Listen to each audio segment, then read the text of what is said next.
A wonderful good morning, everybody, and welcome back to my channel. Got Shadow here with Grixis Control, and whew, it has been a week. We've got a present from Wizards of the Coast.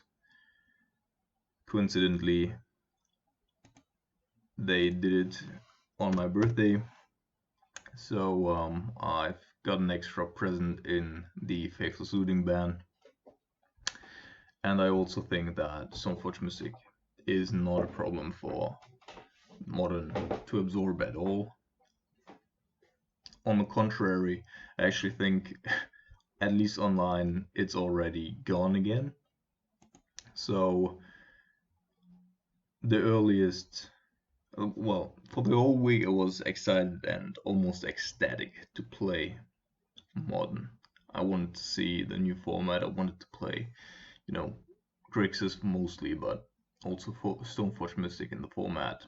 Having a more interactive format is just so great, and an influx of old and new players has already been seen both here on Modo and well everywhere, because during the last 9 months, no, even more, the meta was just dominated by fifth suiting decks, with 40 or 50% of the decks being played in Modern based and warped around fifth suiting, and then the last 2 months, of course, Hogak. So where are we, and where do we want to go? So during my couple of games last night, I only played against Burn and Tron. No Stoneforge Mystic deck, but Green Tron and Eldrazi Tron alike. And yeah, so of course Tron is way more powerful than any Stoneforge could ever be. And Burn is a little bit surprising. Of course, you can kill the Stoneforge on turn 2 to never have the Better Skull come down. But I would still assume that, a blue-white deck based or backed by counterspells like Force of Negation or whatever should be pretty good against Burn with Stoneforge Mystic, but I'll have to play it myself to actually prove that assumption. So let's go over what I'm going to play here. So the frame is the same as always. We'll see where we end up. I definitely wanted to have Force of Negation to not being caught by either Karn, the Great Creator, when we are tapped out by one of the big mana decks. And I think that Teferi is actually also a pretty neat addition here, because many of the decks are also playing instant speed interaction, such as Veil of Summer. Veil of Summer, as I already said, probably one of the last cards that I would like to see go in the format, but for now I won't be complaining. And then the sideboard, we got a little more against Burn, because with Sunbaked Canyon they actually have, the matchup has gotten a little more difficult. Then we have Flusterstorm, Surgical, Plague Engineer, and Fulminator Mage. So the only question here is, do we want Kalitas right now, or do we not want it? For the first couple of games, I'll leave Kalitas out. Yeah, it's good against Burn, but so is Brutality, and for the most part, Kalitas is pretty good. Excuse me. It's 6 o'clock in the morning.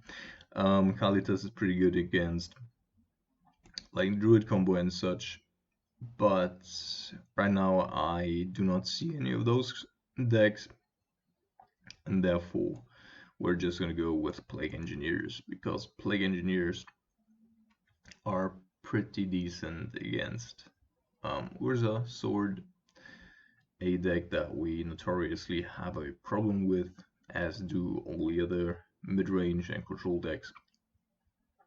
so without access to Sony Silence at least. So yeah, that's what we're gonna do here. So let's join the league and see where we go.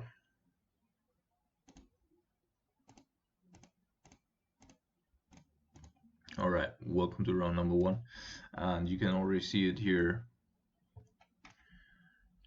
The active players are almost 200, or even more than 200 more than there are typically in these Moto leagues. So you and I are not the only ones being excited here.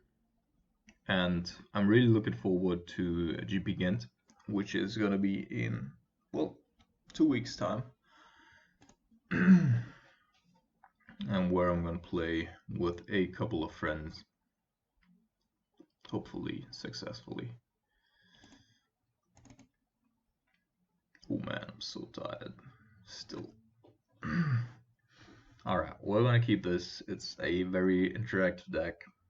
Hand.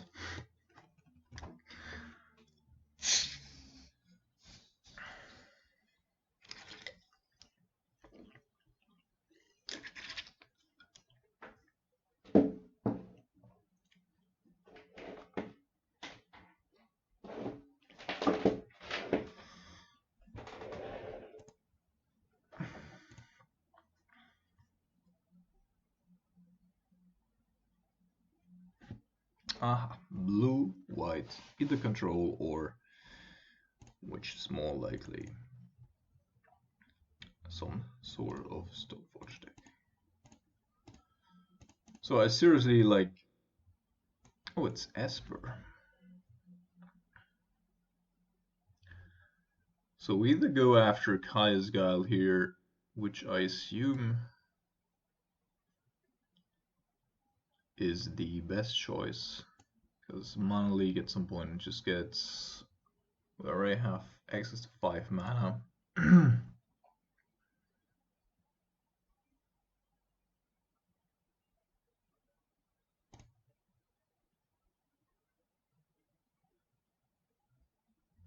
would like to protect our graveyard for the most part.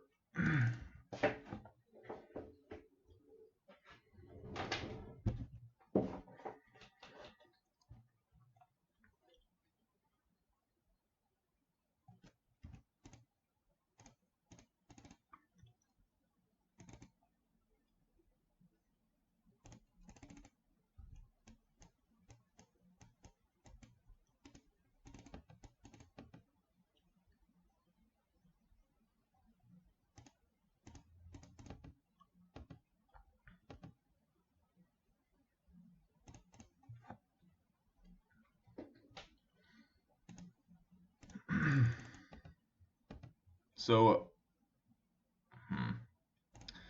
I'm leaving Nibble Up, of course, to hopefully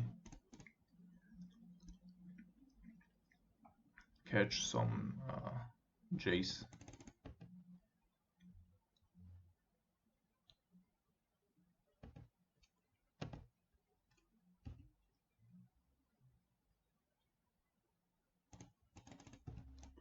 And or oh my goodness, I'm so tired. I'm sorry, guys.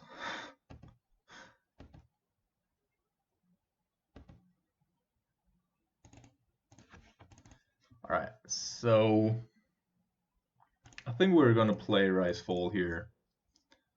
Now that we have 3 mana for the Mana League. If he's gonna play Mana League here, then he needs to have another counterspell. But we should be able to deal with any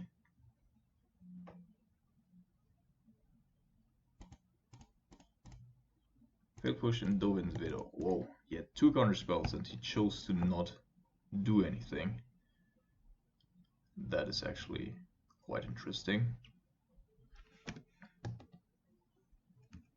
I would not have done the same.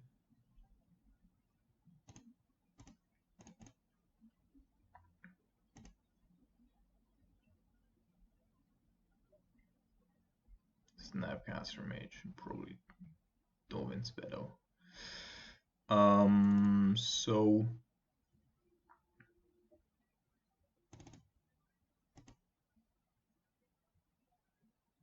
let's see what he targets.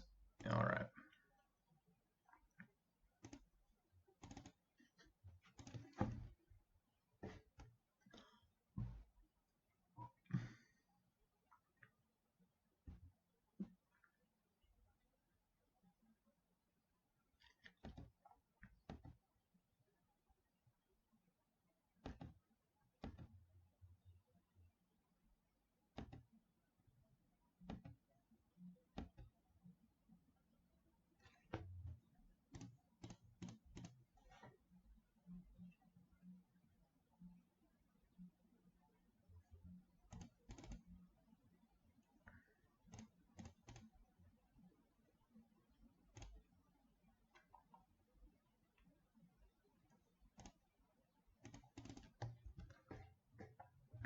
So interesting that he let our Jace resolve. Yeah, sure.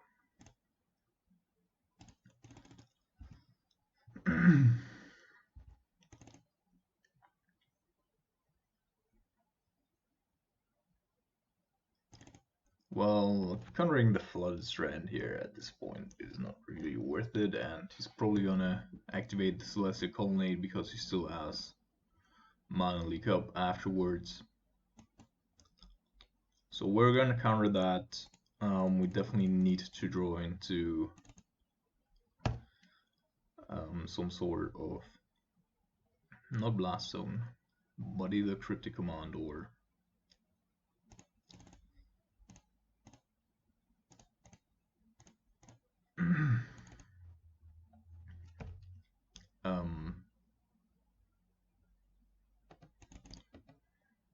Terminate.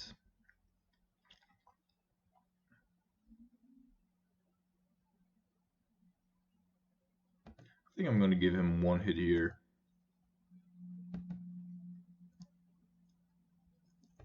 We're down to 8.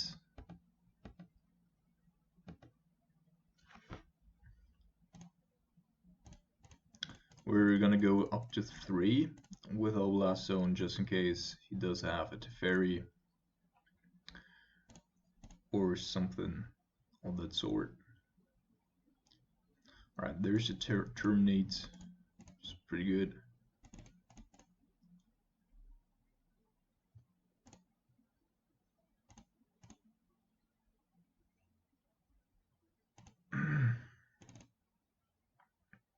Hasn't played a land, therefore we're gonna go with Icefall and then see where we end up. We still have Terminate and Polluted Delta, sure.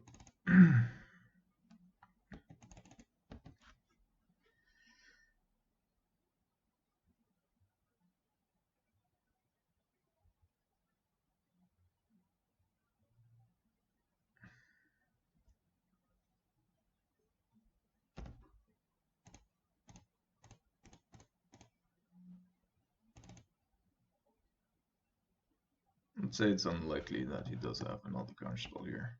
And we could have countered, of course, the Polluted Delta activation there. So return and discard.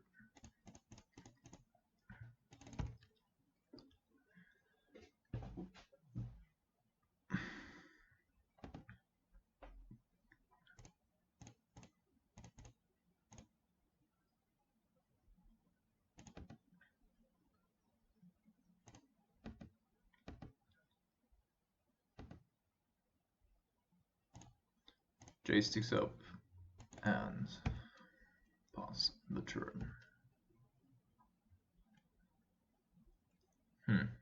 Another colonnade. That's of course somewhat annoying. We shall have to see what we do about it. Yeah, I don't mind about your Polluted Delta's friend.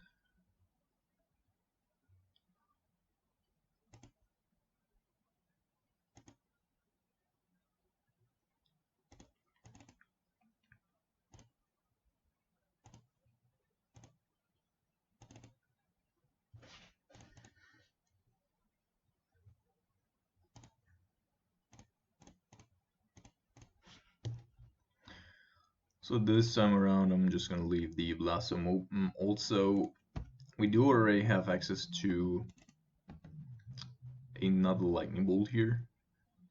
So we potentially actually have lethal next turn. I'm gonna counter this just to give in an extra turn to kill us.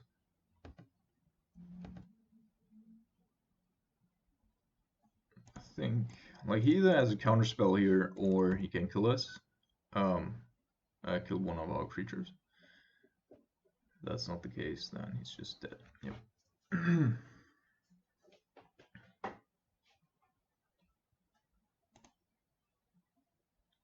Alright.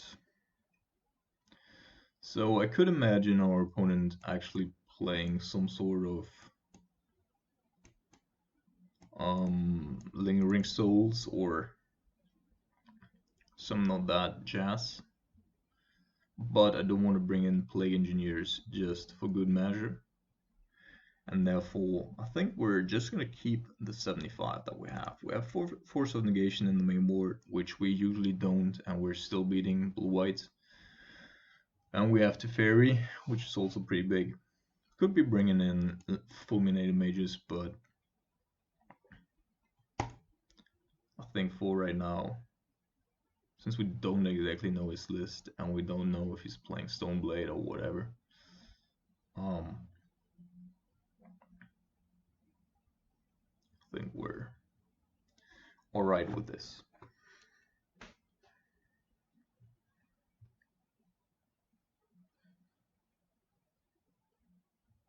Yeah, so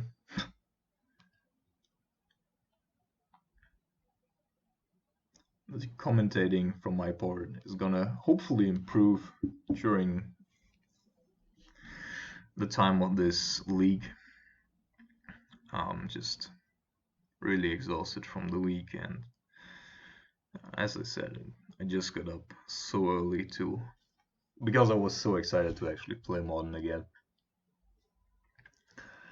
And yeah, I'm really looking forward to the new format and to actually playing it in paper. Also, yeah, something that I'm actually gonna do is, so I'm trying to foil out my Grixis deck right now, because it's on the one hand the deck that I've been most successful with, not only on Modo but also in paper. And yeah, I'm gonna make a video about my deck as well as soon as I have something to show for, because it's getting quite beautiful. I know it's not everybody's type, like not everybody's into foils and such. Duress. Well, alright. Probably has to take force here, which will let us get our Jace through. Unless, of course, he's protecting a Stoneforge Mystic.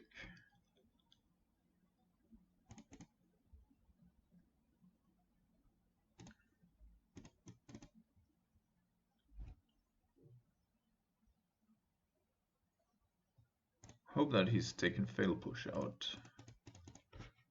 but that doesn't necessarily have to be the case.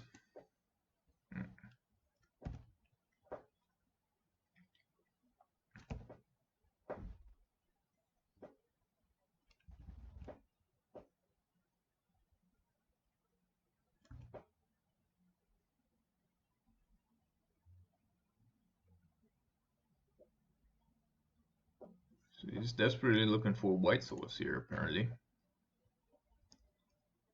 And he put a card on top of his library. Not a white source, though.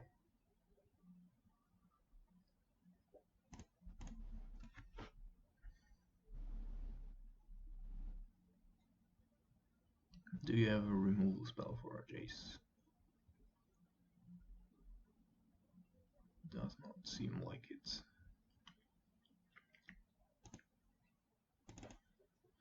Alright.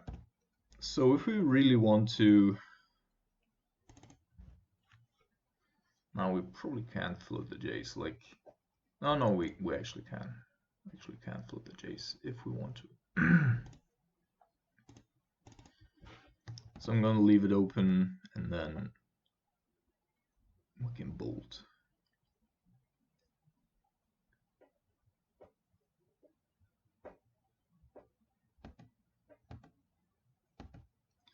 This way though, I expect him to have a path, and I'm fine with that. Like if he wants a path or Jace, that's alright.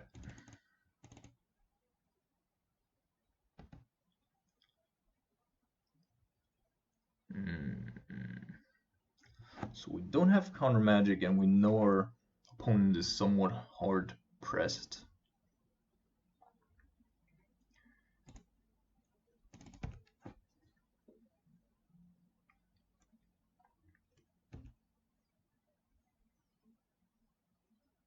In terms of lands, at least white lands, I guess. Esper Charm, draw 2 cards. Sure. But then in response, I want to go activate our Jace. Huh. So we could get rid of our Snapcaster Mage here.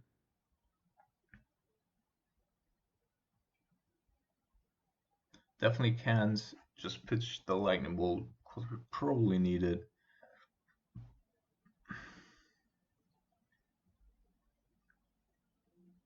We need the Polluted Delta as well.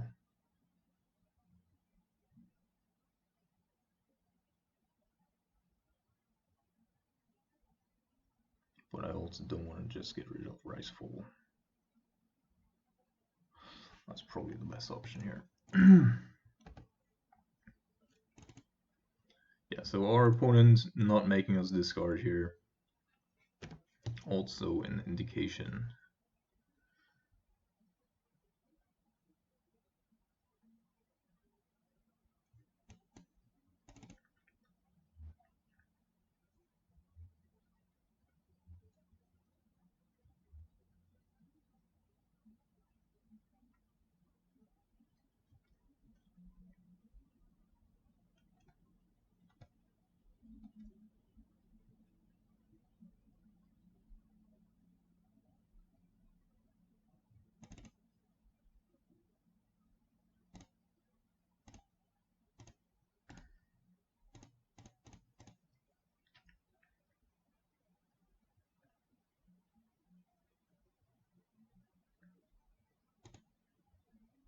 So I'm gonna get rid of all of our instants here so that he can't take anything anymore, and we might be able to then deploy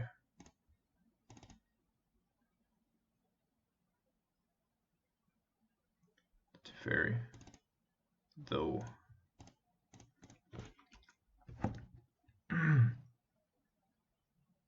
if he's looking to get down a Jace here,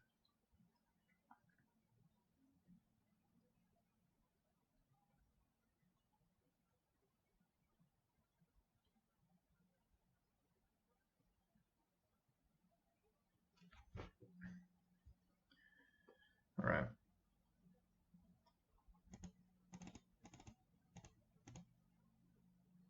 Let's go with the K command. With Ricefall first, just to see if he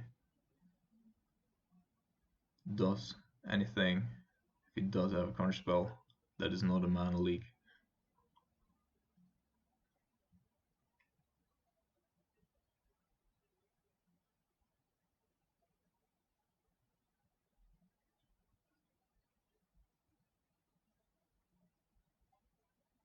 Okay, has a cryptic command, sure.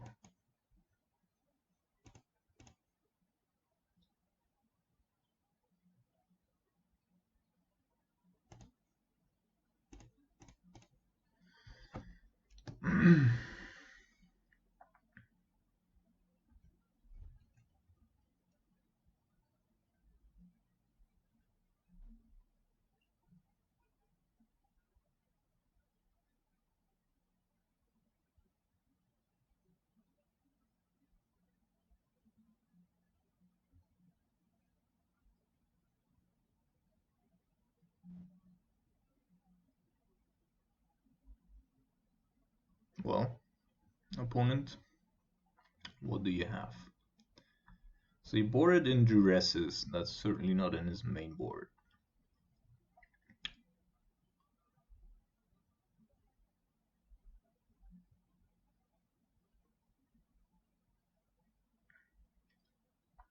And he already didn't have a counter. Like, if we find a logic node or something to protect our Teferi during his turn, that would be pretty neat.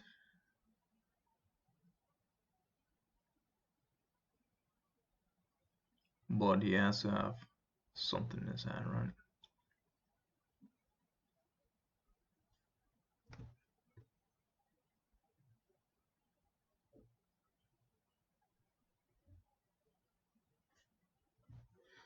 Alright, that's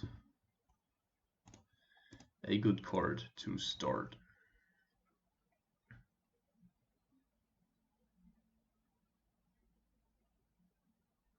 with.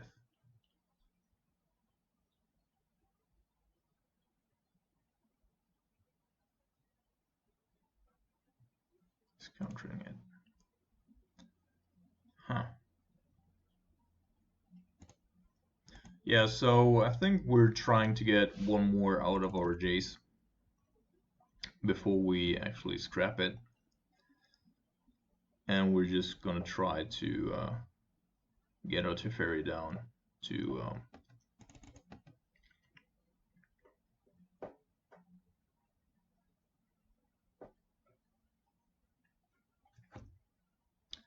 gain the advantage on the battlefield here.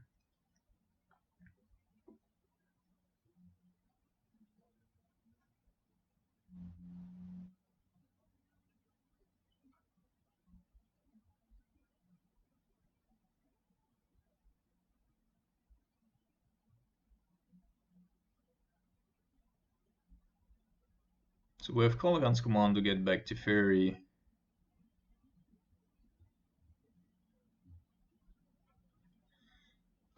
Let's assume he has another counterspell. I think I'm gonna get the Snapcaster down here and either target a Kolaghan's command or a Force of Negation. Kolaghan's command would be better against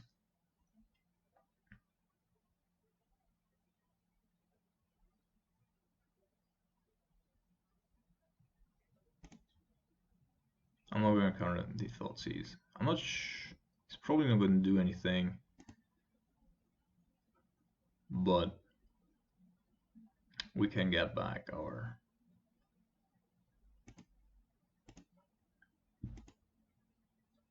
Teferi anyway. I haven't boarded out the Thoughtseize as well. The Riseful. Alright.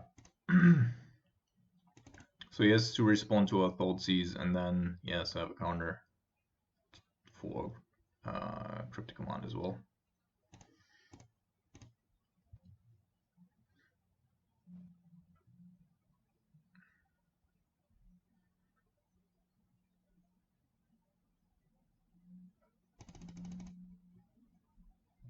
Drawing 2 cards. Yeah. I think that's alright. Just want to have the important cards in your deck.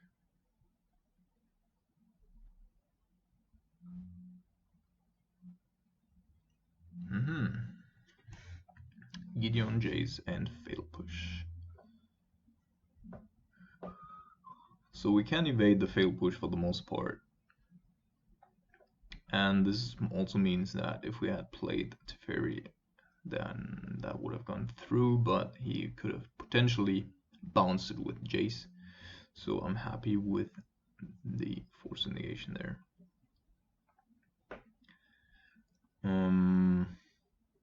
You know, the Trials is somewhat awkward. 1, 2, 3, 1, 2, 4.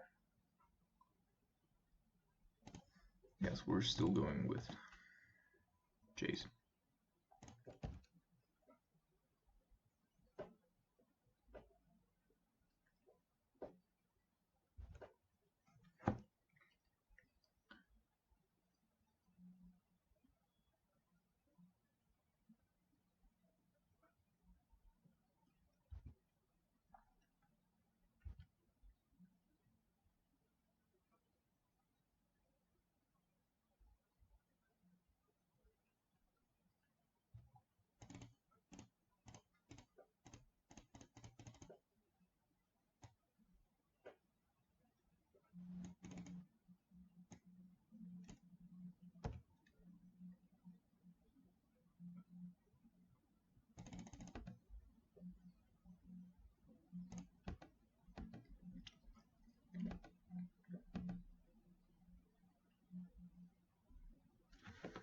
So it's not 100% clear if we need the Water Grave, but I'll give it an and to pitch it in case that's necessary.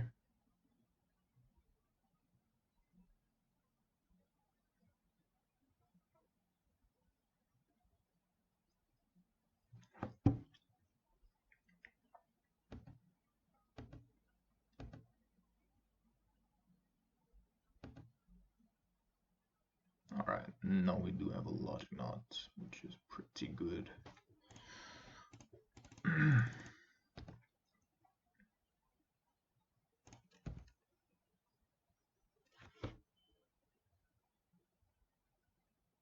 it does block with the colonnade, I'm definitely going to go after it with Lightning Bolt.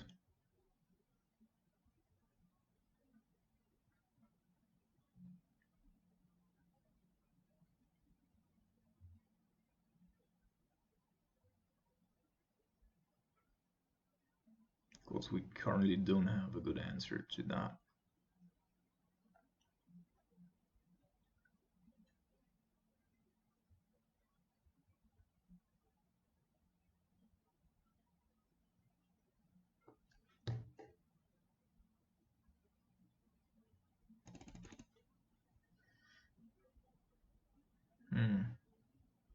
It's probably going to be an Esper Charm. We know that at least one of the two cards in his hand is something that isn't doing anything. At least not in this department. So this is 4, 5, 6. I don't know.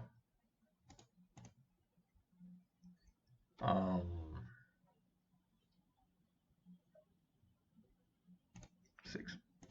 Because I want to be playing around a Mana Leak here.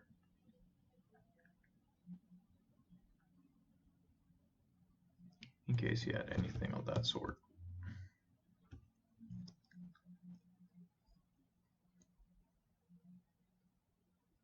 Flooded Strand.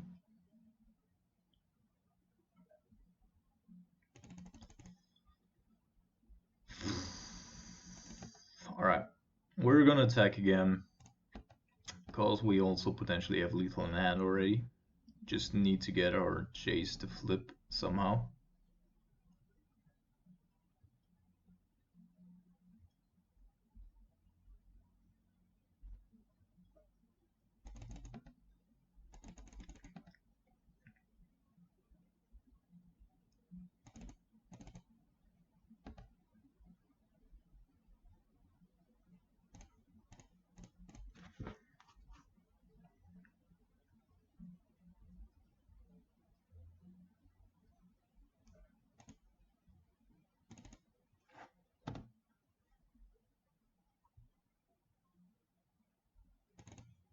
Alright.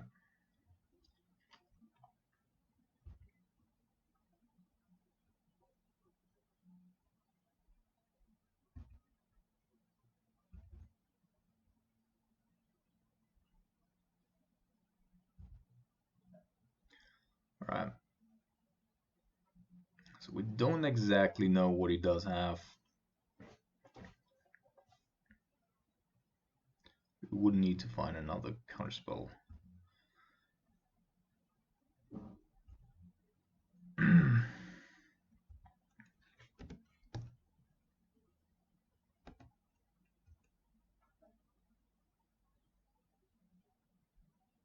Alright, there's a Cryptic command, and we do have Cryptic plus our Nimble Up for any Snapcaster shenanigans.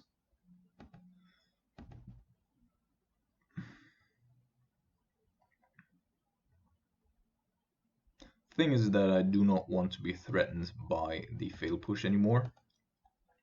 Therefore, I'm actually gonna activate Snap here, the Jace here.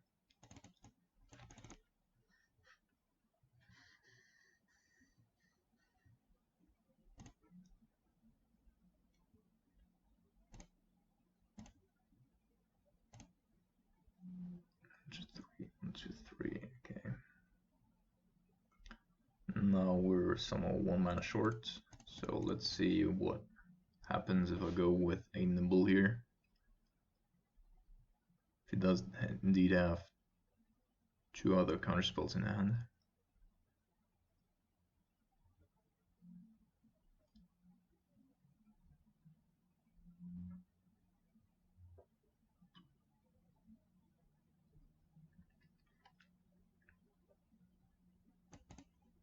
Well, now we're forced to do it anyway.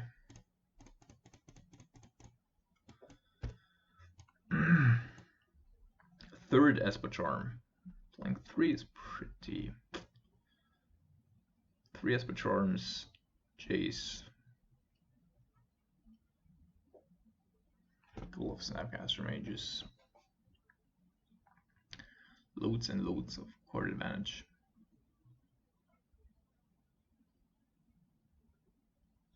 Of course, also not too bad in that department. Right, it does have a counterspell apparently. And Cryptic Command even.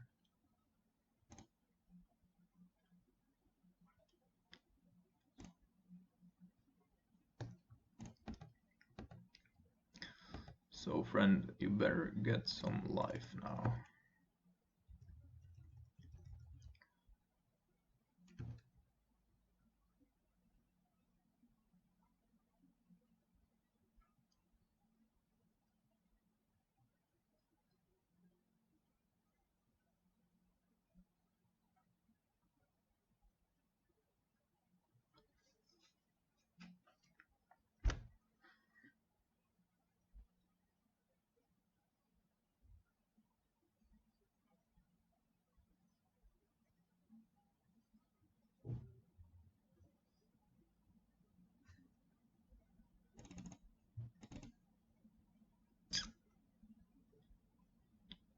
So we do have lethal here, but I bet he does have something.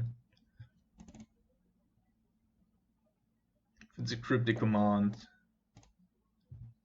then he most likely goes counter tap.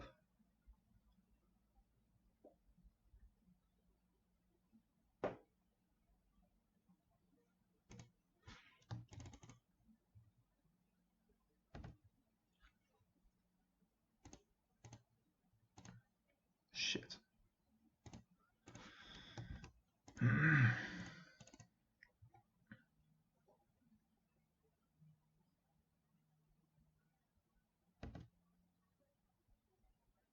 Alright, he would have... Man, he's drawing so good. So well here. Looking for removal? With an opt.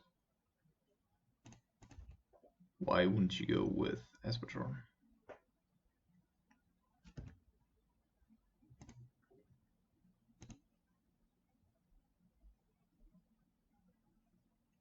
Okay. Down to 1.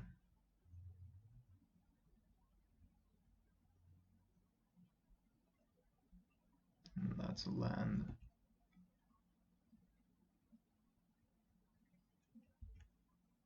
So I hope for your sake, opponent, that you do indeed have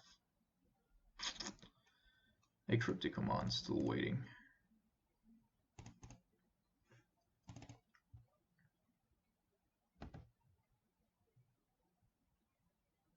And this time I should have just put a stop here and waited for him to either Cryptic Command or... Another Snapcaster Mage? Like, we're not drawing any of our value stuff. He's just drawing 4 Snapcaster Mages. Fuck off. But that also means that he indeed does not have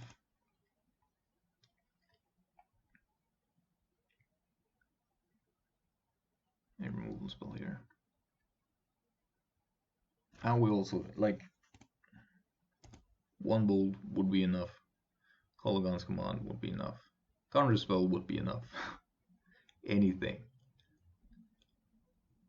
Snapcaster Mage.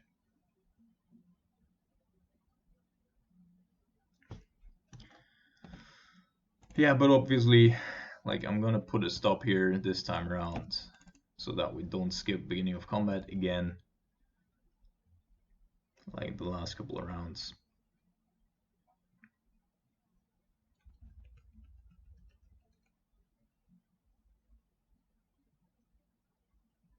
Although, like, he's out of Snapcaster mages now, and it's more likely for us. Alright, so now it doesn't matter anyway.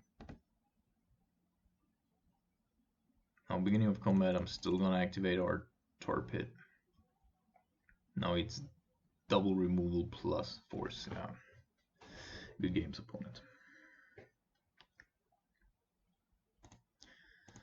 Alright, easy 2-0 against Esper Control. Not Stoneblade though. Apparently our opponent already figured that that card wasn't going to be good enough.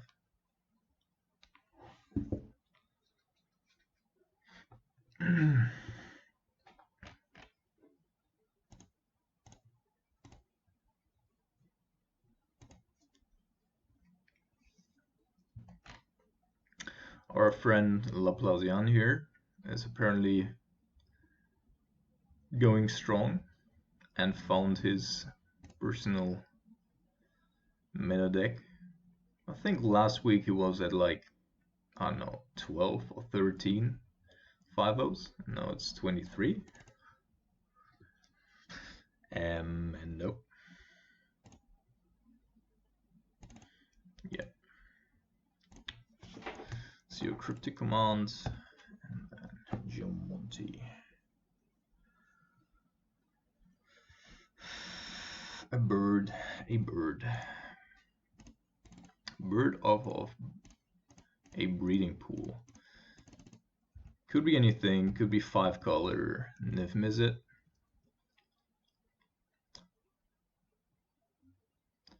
Nope, not 5-color Niv Mizzet here apparently.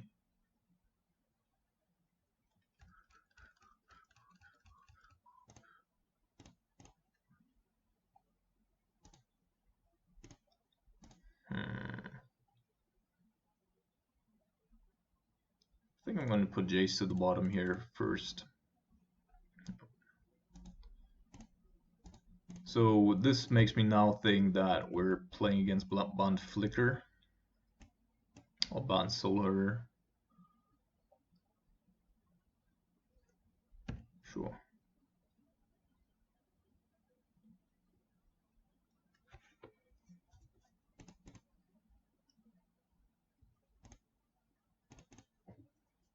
So you need to have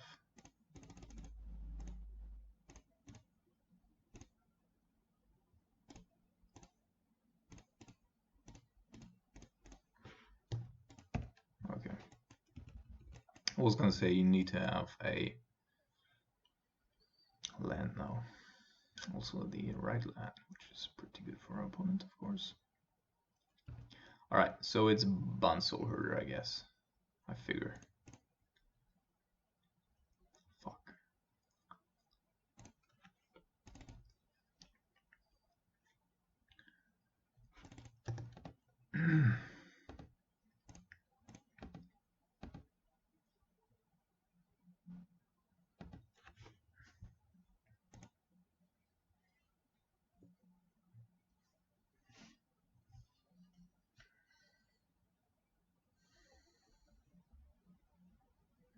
So we go with our Nimble here, and then he's just gonna bounce it. So I think I'm gonna return and discard.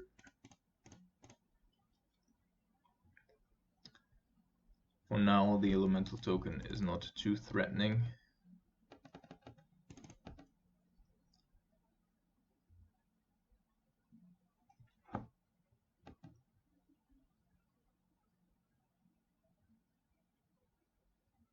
Unsettled Marina. Shit. So I'm not even sure what we're playing against here.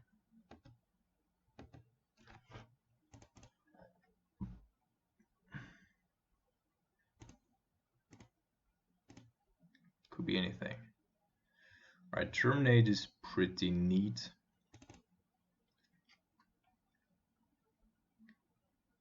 but can only get rid of the Unsettled Marina here and then not do anything anymore, which of course sucks, but better than nothing. So yes, we would like to pay 1. Yes, okay.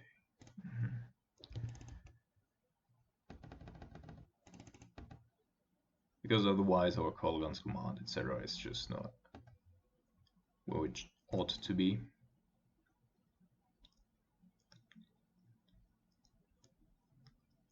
Another Voice of Resurgence, mate.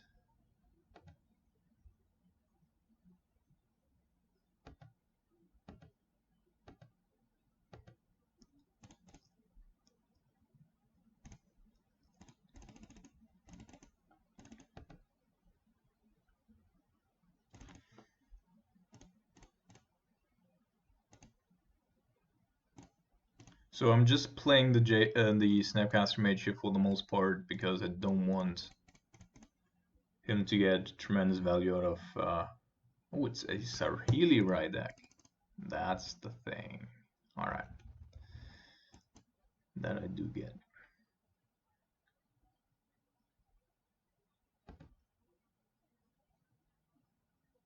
Yeah, he's not bouncing our Snapcaster Mage for obvious reasons. Another Unsettled Marina, which is annoying.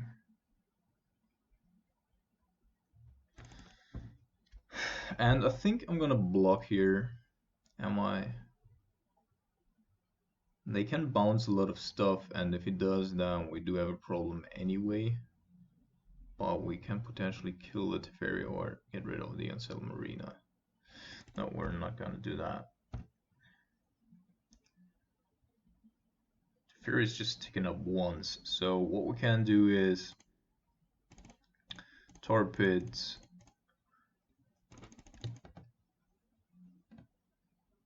and go after Teferi. Could of course also just attack with the Snapcaster, but I want to do. Well, I want him to attack with the Voice. Then we block with Snapcaster Mage. Oh yeah, something good. Risen Reef.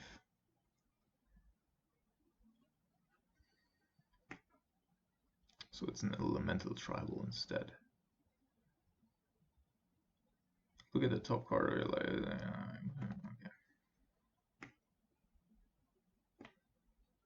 So it wasn't a land card. And also Nissa is also a problem.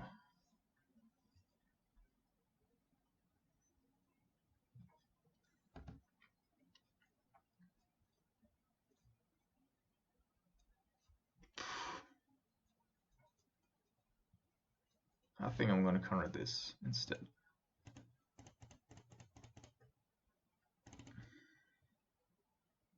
It's not super great, but our opponent has drawn way better than we have. Alright, let's block the Unsettled Marina here, and then hope that we indeed get something.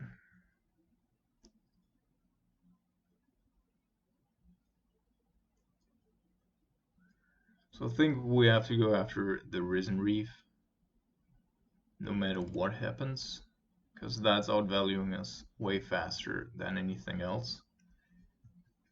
And if we don't play another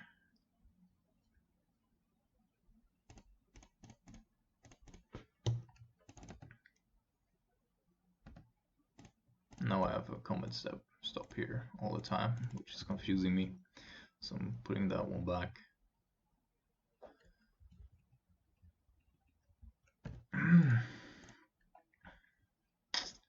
So Plague Engineer is going to be helpful to a certain degree, but in this matchup, of course, we would have also liked to have Kalitas.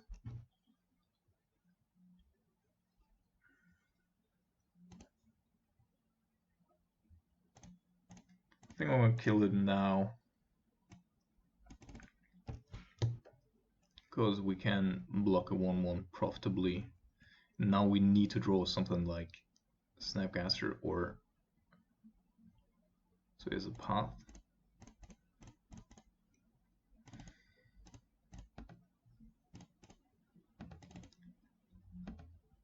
Or not.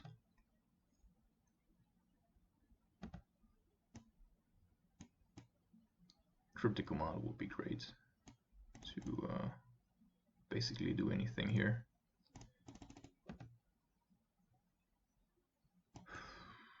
So I'm not gonna fetch anymore. Reason being that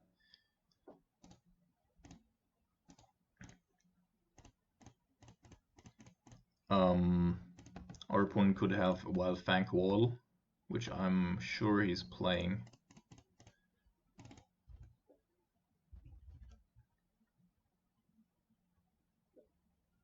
Oh, another Voice of Resurgence?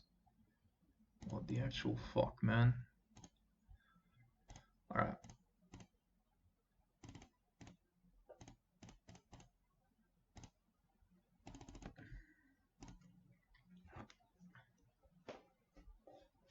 Just keeping nimble up here to counter stuff. Whoa.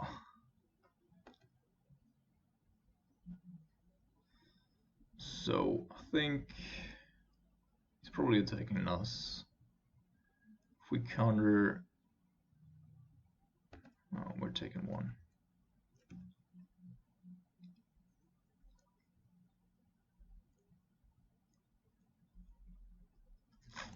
I think I should have played the nimble end of turn there. Then we would have lethal even against voice.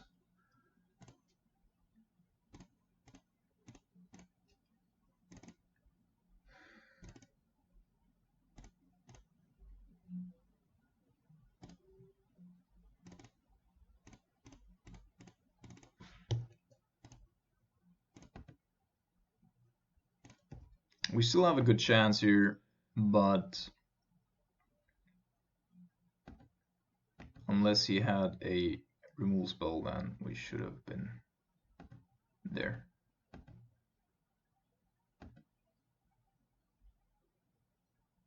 Yeah, now I'm gonna do it. Because we're, like, if we can't win here, then we're dead anyway.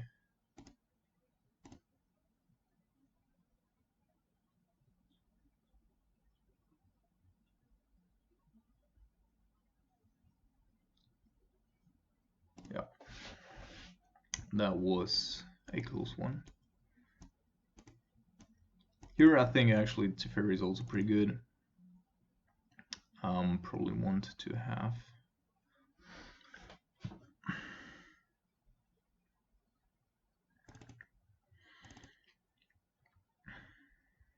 She's playing a couple of planeswalkers and everything is entered the battlefield, so we're not gonna go with Rightful. Gonna maintain the force of negation and we're gonna jump in like that. Just a quick pause and then I'm back. Alright. Yeah, we can get this despite not having a turn 1 play. Which our opponent of course does have. Although for both on Nisser. Oh goodness.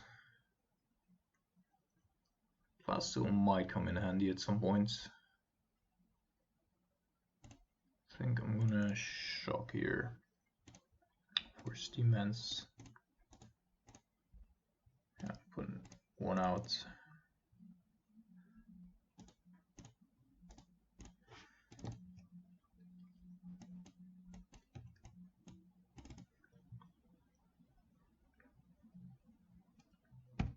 Oh my goodness, this is so insanely annoying.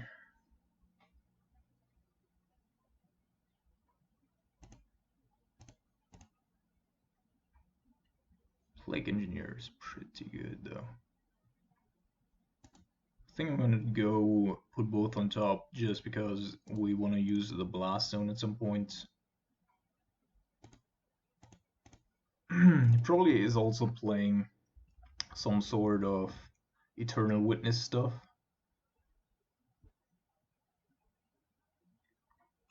Yeah.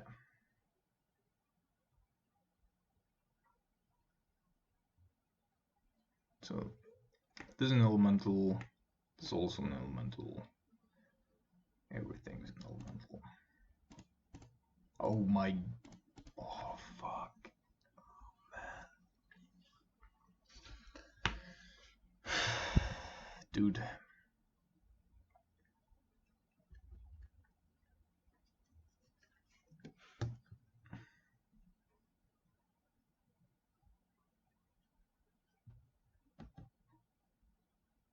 Alright, this means though that we can kill the Teferi next turn, which is pretty neat. And if he's playing another elemental, like a 1/1 elemental or something, or he's just bouncing Teferi, sure.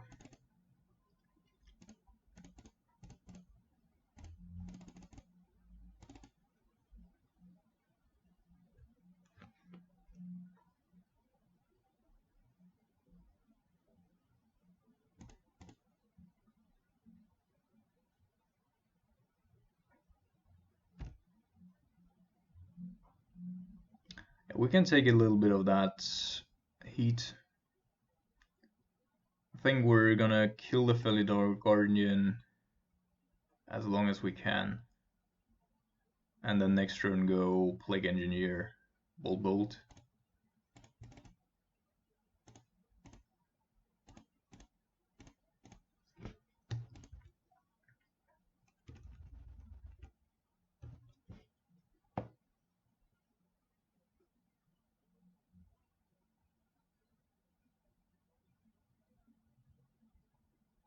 Yeah, exactly what I thought, and also to a certain degree hoped to happen.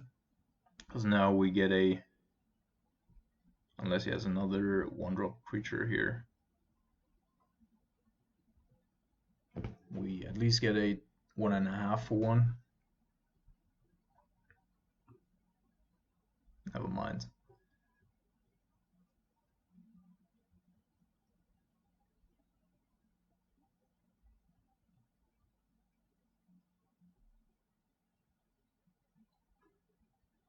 Alright, Auto Nissa. Another Risen Reef, sure. Yeah, that's annoying. So that means that we have to kill the bird with a bow first.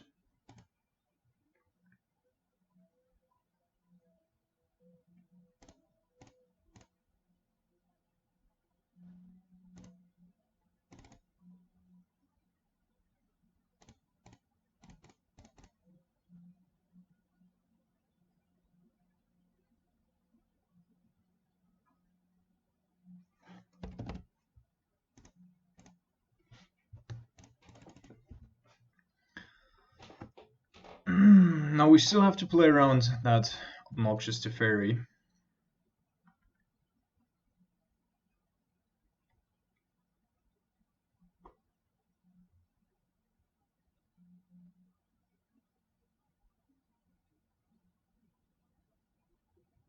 But that at least we can kill now with a lightning bolt.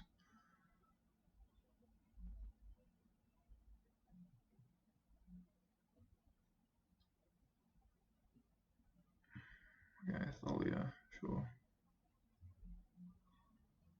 Bird. A lot of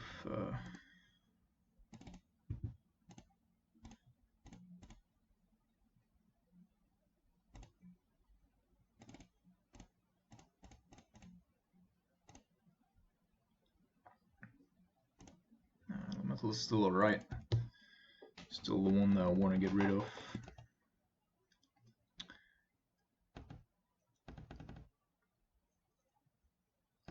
Taken 2, sure.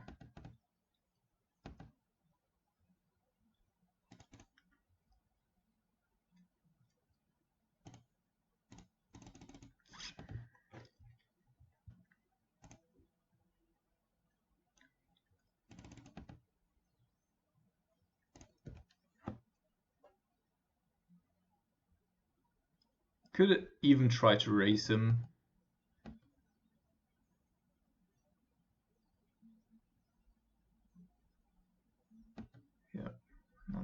and this is fine.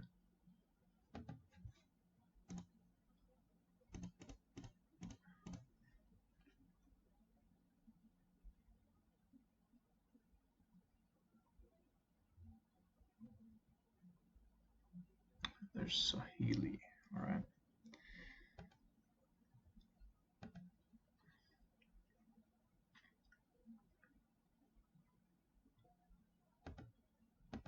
So if you place this Sahili, then his last card in hand might be Felidor Guardian. Alright.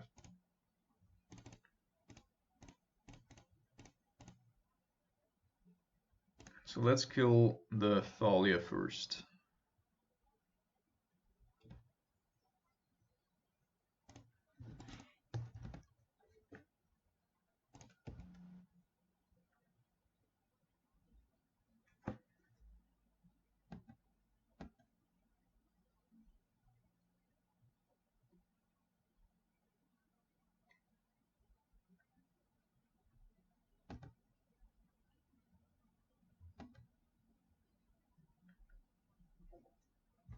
Right, he just put a card into his hand.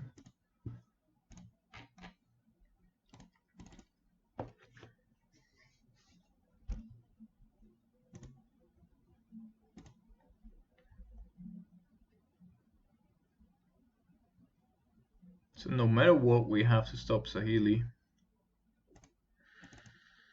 Until Marina is alright because it's just a 1/1. Right, so he just has Sahili up.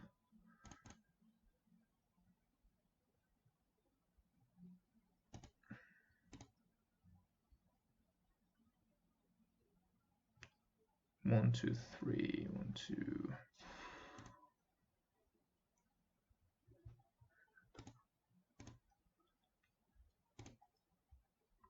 Oh fuck my life. So I think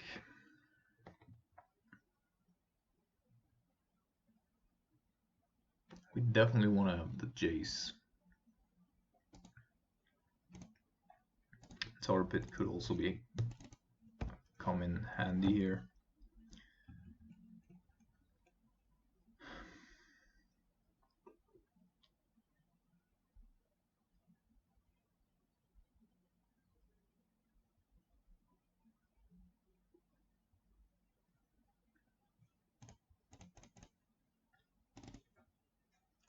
Because this way we do have a turn where we can just go all out.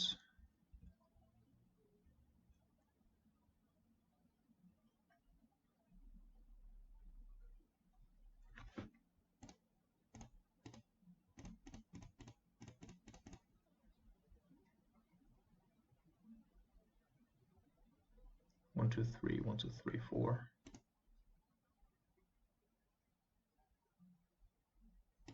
Okay.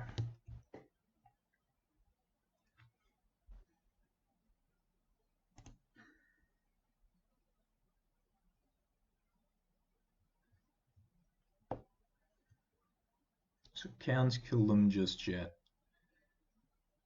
And we can't also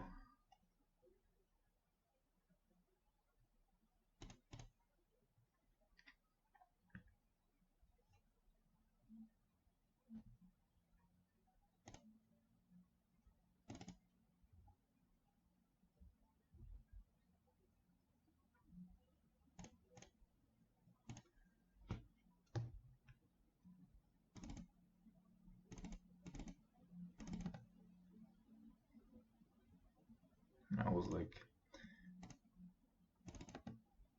because these triggers sometimes function differently, where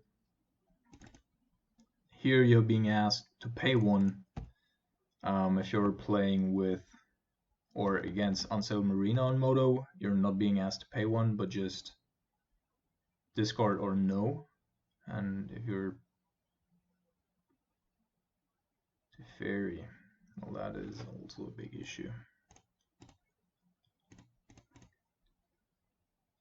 Do we counter draw? Yeah, that's alright.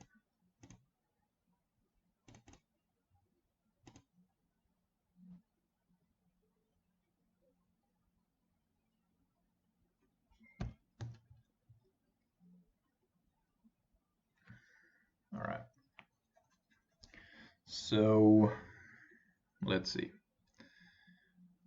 We don't yet have lethal because it's 2/2, and then we would have it, right? Fetch here for 1. 3/2/2, yeah.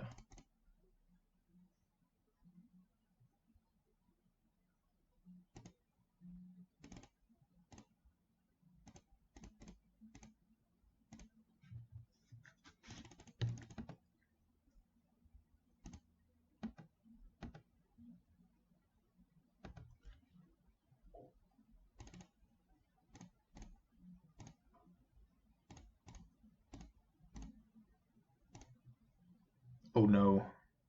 Oh no, I'm mistaken. Because we have to pay both. Oh no, oh no, oh no, oh no, oh no. Oh fuck.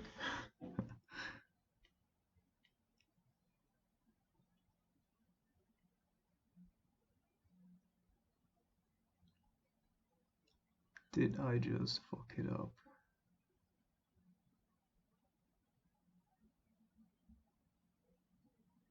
If his other card in hand is another Sahili, we're dead, right?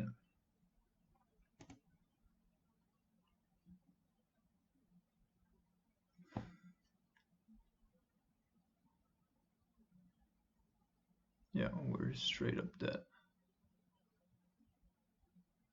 Oh fuck. That was so bad. Because Unsettled Marina, of course, also protects him. So we're indeed 1 mana short.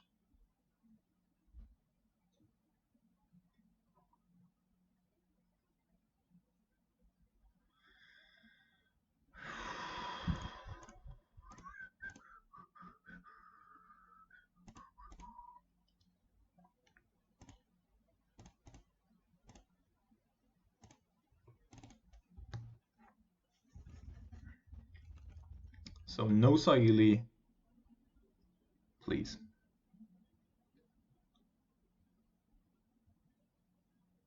Okay, not Thalia is fine. Because now this time around we should get there. But our opponent also should know that.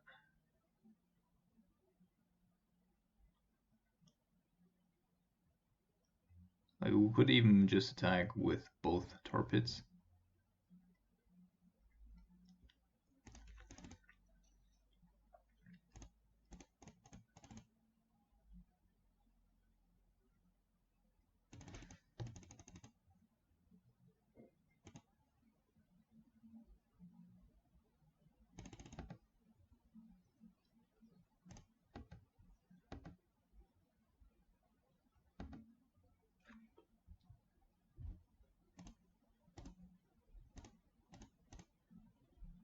So I'm doing it main phase because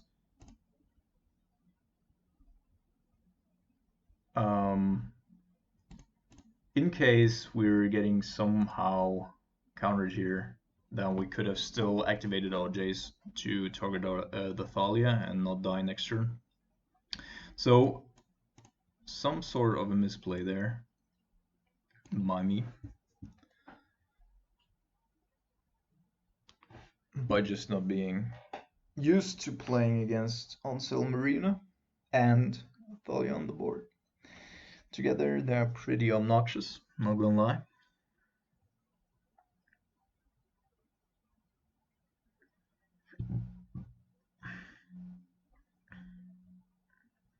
And after this match, the third league match, I'm gonna take a shower to finally wake up.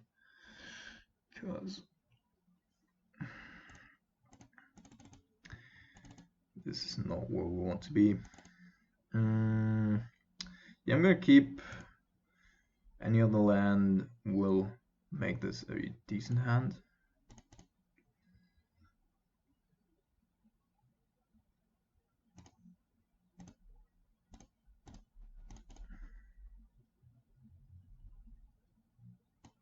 Blue Tron.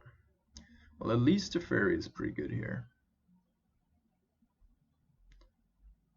So we need to take the remand anyway. Of course he has natural Tron, whatever. What else?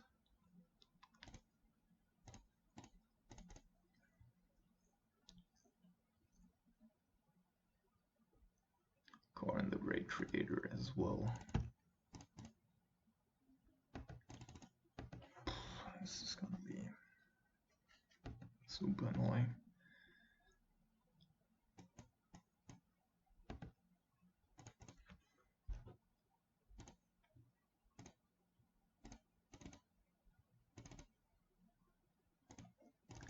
So since we do have Lightning Bolt,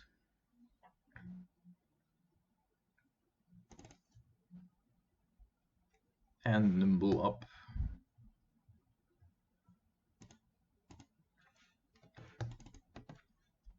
could go with blue and then Thirst for Knowledge, of course, but yeah, didn't think he could withstand the temptation.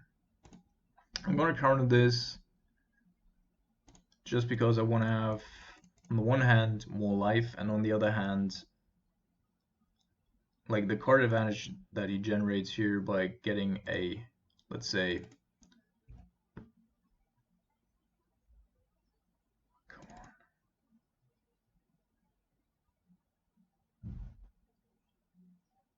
on, Wormcoil Engine would of course be pretty bad for us.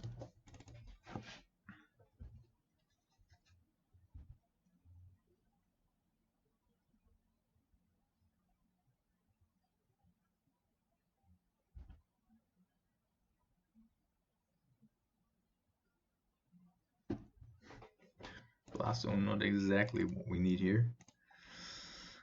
Alright, so most of this is gone, this one's gone. Only know one card in his hand. I think we're just gonna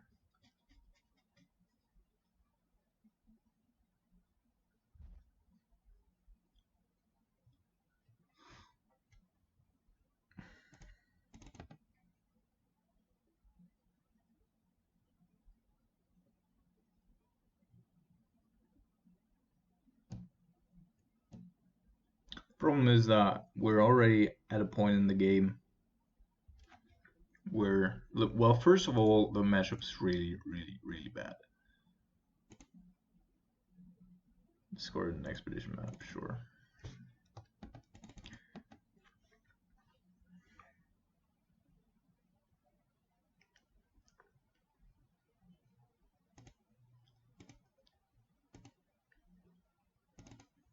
So let's see if we can get our Nimble through here. I don't expect so, but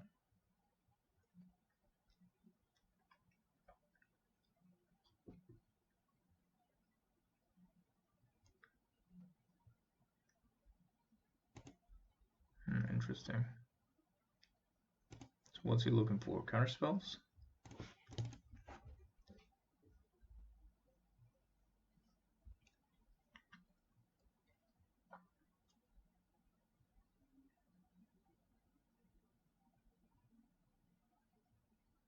Not the Thirst for Knowledge.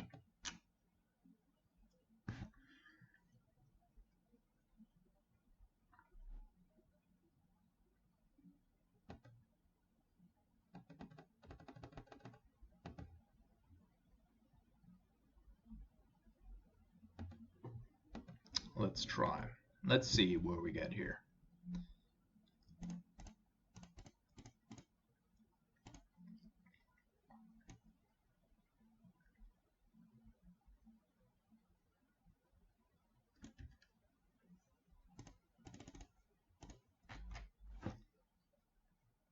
So assume that our opponent's indeed gonna put up, okay, 2 cards to the bottom.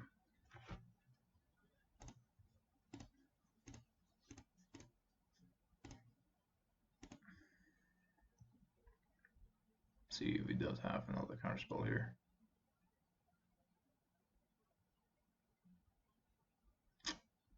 Damn you, motherfucker.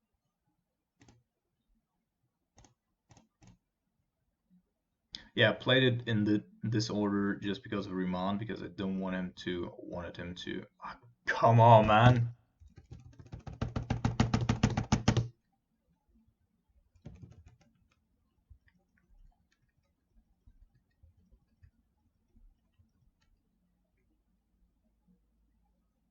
And if he does have a Karn the Great Creator or a Mind Slaver.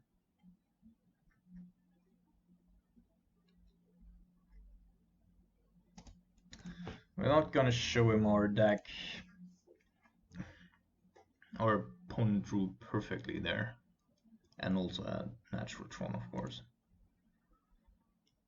So we're gonna maintain most of our stuff and bring in 3 Fulminator Mages. I think that's just for the taken. We could be bringing in Flusterstorm, but maybe Surgical's just better, also against the Mindslaver lock.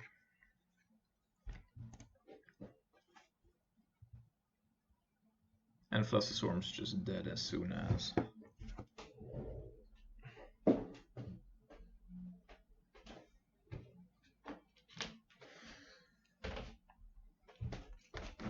He's got Tron online.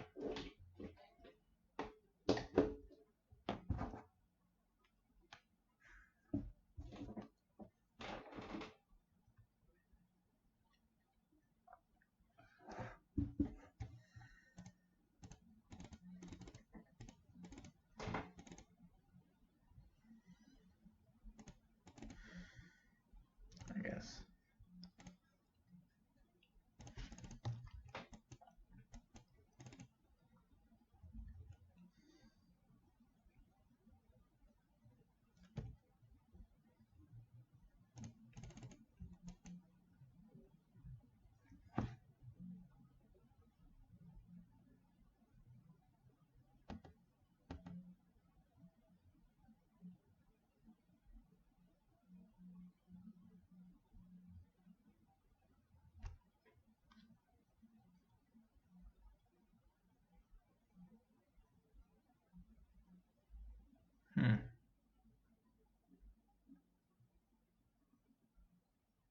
So this is quite interesting. We could, of course, force a negation on the expedition map here, and then follow up with a Fulminator for devastating effects, but I think we're just gonna go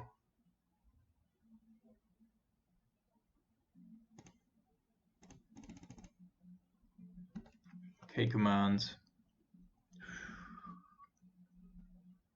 No, this actually changes things. This makes me want to actually play Fulminator Mage and maybe strand the expedition map for 1 or 2 turns. If he doesn't have more lands, but that's unlikely.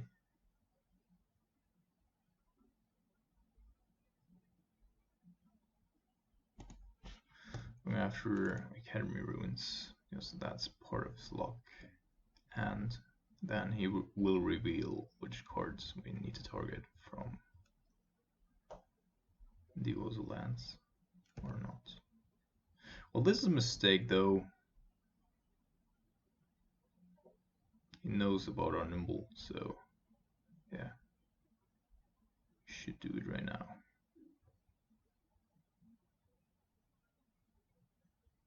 Or you go with the Chalice on one.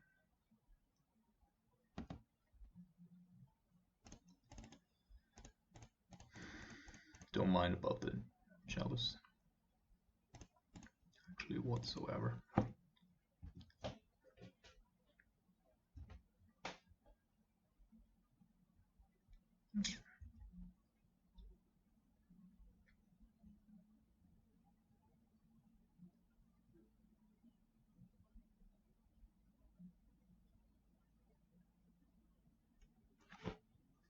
I actually think that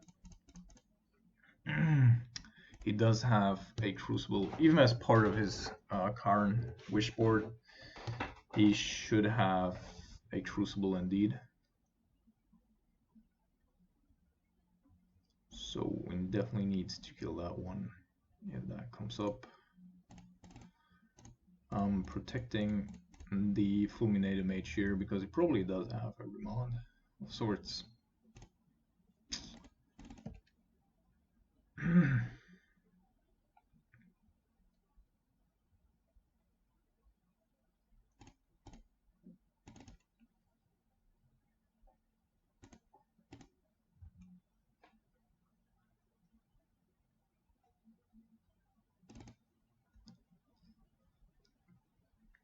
So for 1 mana he's probably not gonna be able to do anything, therefore we're gonna return and kill.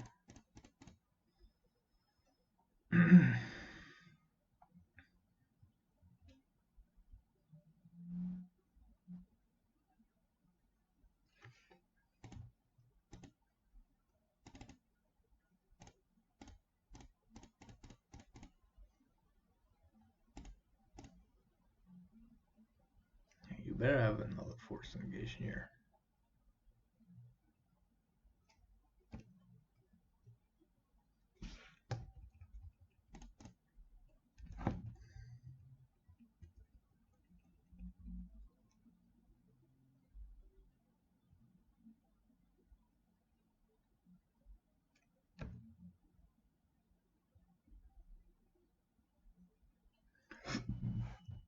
Ooh, Teferi.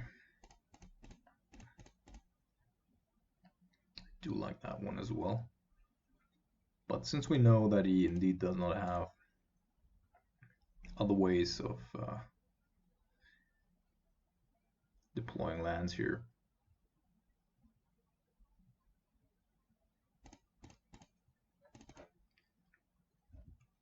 and he's also not going to be able to crack his expedition map.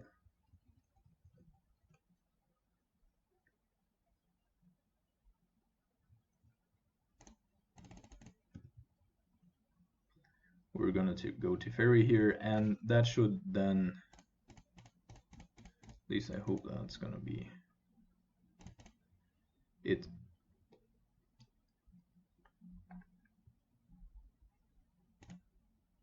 Doesn't have any lands. No, he does.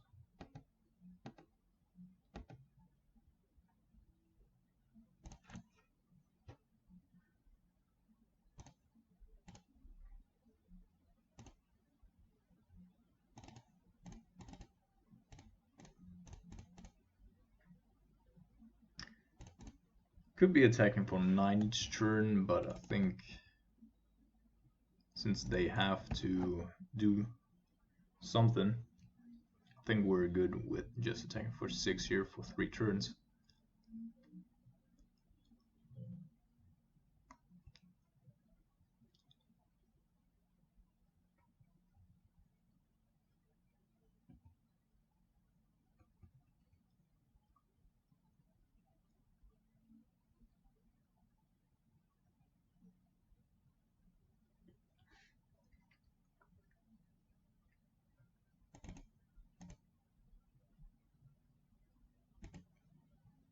Just a Snapcaster Mage for no value, sure.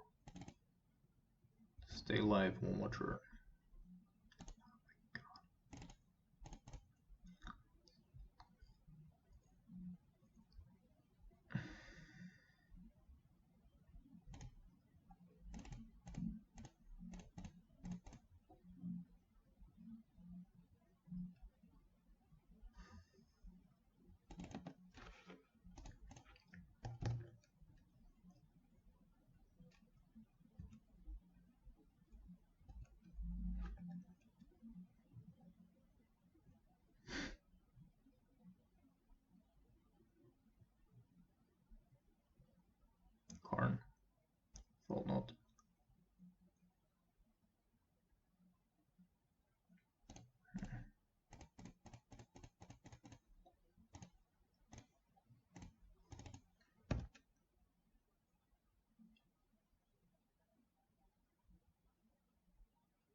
3 now, 3 next turn, protection of GG. This means, the thought notes mean that we're actually bringing our terminates back.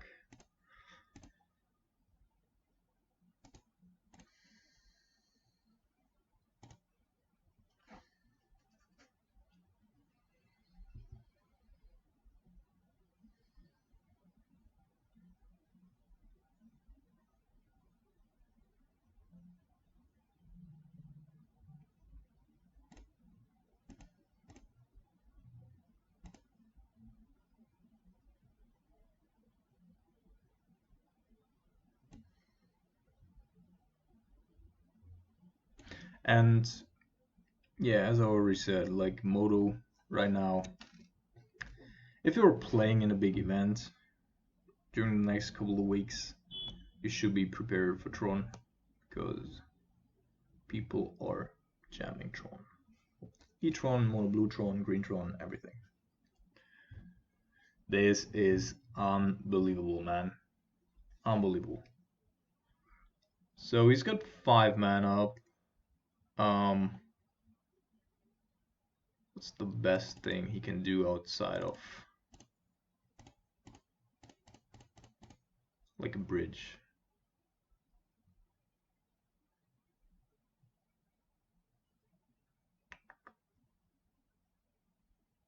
This is unreal. Unreal that he like didn't search for anything but a mine and then still got to Tron here naturally. After we killed, I don't know, 500 things.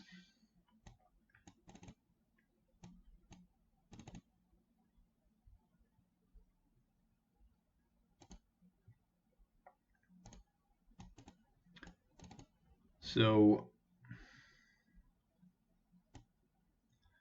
surgical out, although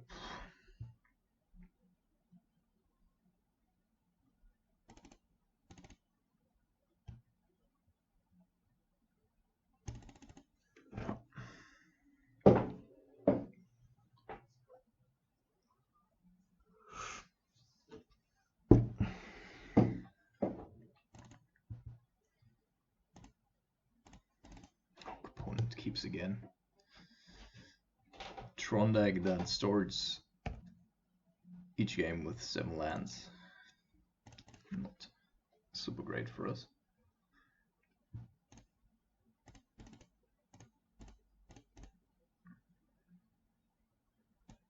Remand, Thirst for Knowledge, and Academy Ruins. So I'm inclined to take Thirst for Knowledge here and have him sit on a couple of the counter spells because he currently only has 1 blue mana.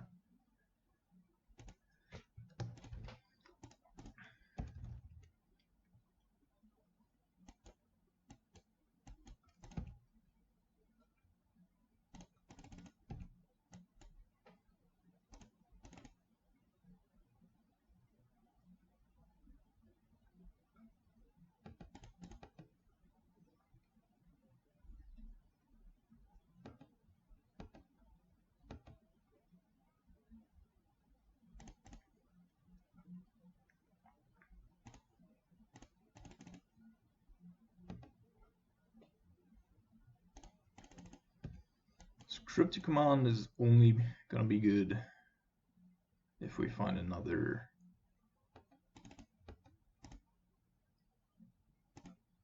Alright, Academy Ruins. Those are exactly. If he had another blue source, I imagine he would have played it. And therefore, I first want to see if he does have more lands in hand. This is interesting. I think I'm going to do that next turn. I'm going with the Inquisition here, because next turn we have Inquisition and then Cryptic Command up as well. And he only has 1 blue mana still. Yeah, and the Academy Ruins is the main reason why we need to have.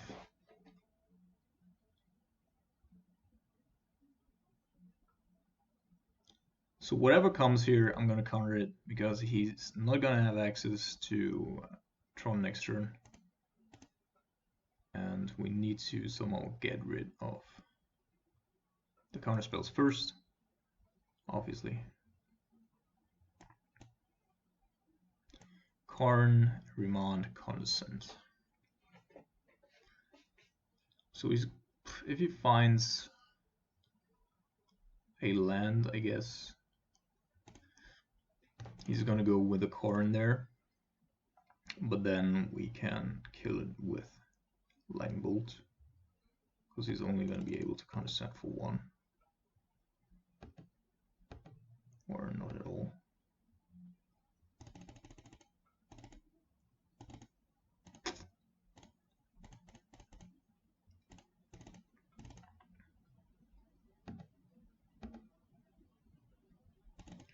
Nibble is pretty alright.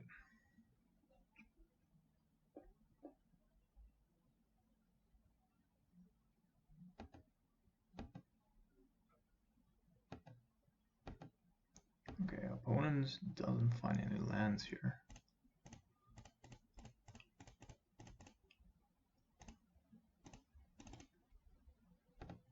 And as long as he doesn't find more blue sources,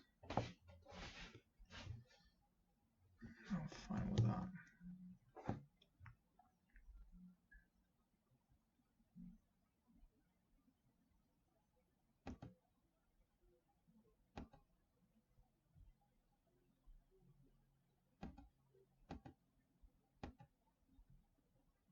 Alright. So we knew 5 of its 6 cards in hand, right? 2 Condescends, 4. So we could of course repeal to something.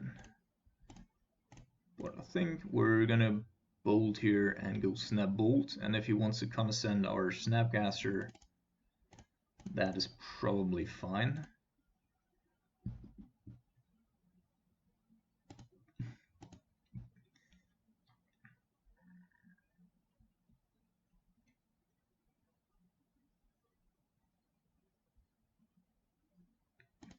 Because he also knows that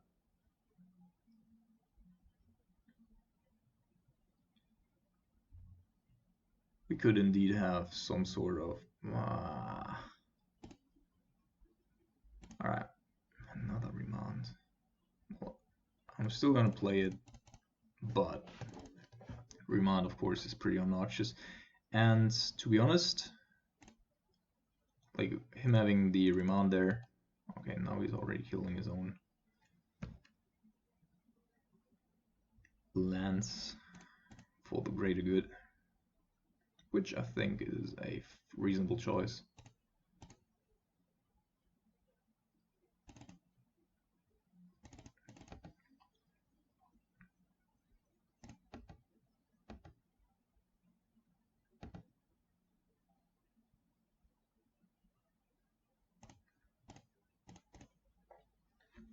But now he can't Condescend our Thoughtseize. The Scry will work still, yeah, indeed. So we got Condescend, Karn. And we somehow can't really get rid of the Karn, which is a problem. But again, he's a little bit short on mana here. I think I'm gonna go after the Snapcaster Mage.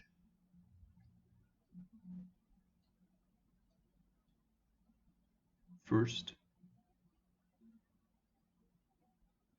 Just going after Karn here is an option, it's just not a really tempting one.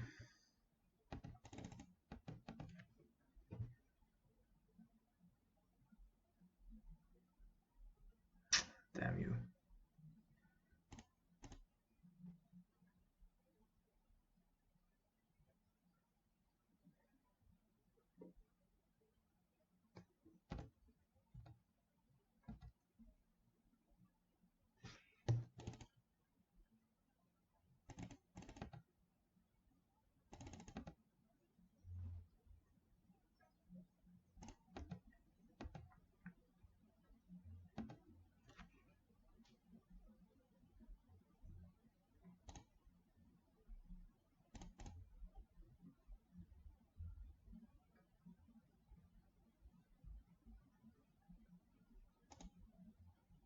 So we, on the one hand, we also want lands, but we don't want black.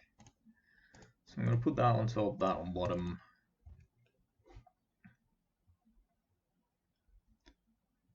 We have enough lands for Cryptic plus Logic Nodes.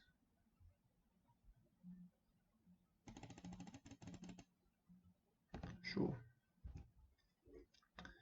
That's what you desire.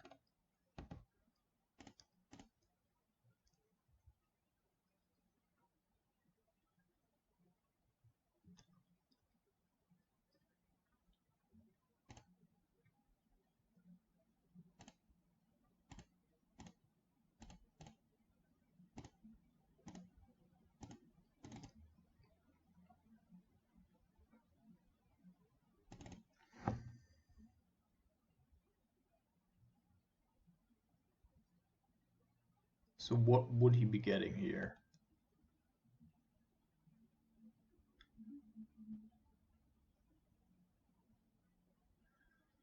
We could just counter Karn, of course.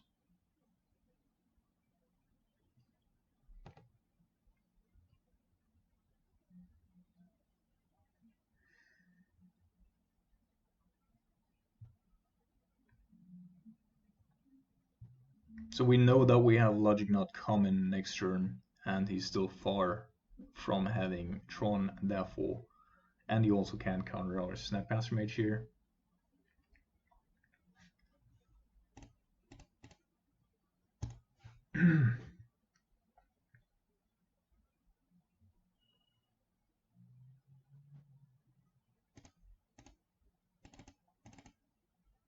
The only thing you can do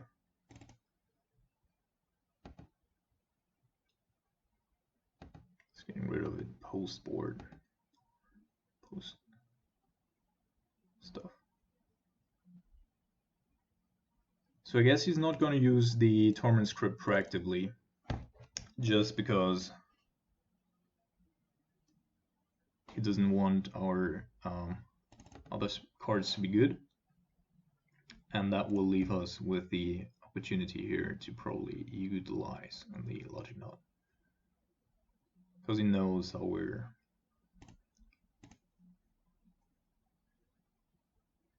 unless of course he wants to recur it with Academy Ruins.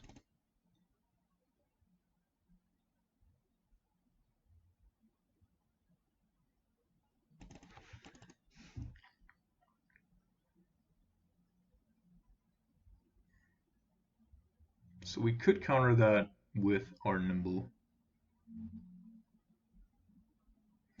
but I don't think we are going to do that, because it doesn't really hurt us. He's going to lose land anyway, and if he's so keen on protecting his car in there, well, that actually is a problem. But I'm not going to go after it.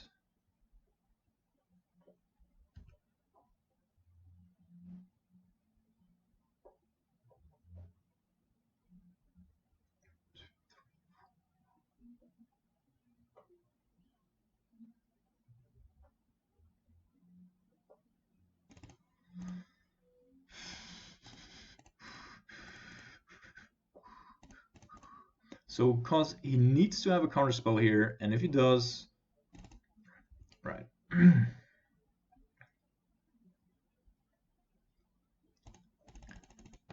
Like Condescend wasn't good, and everything else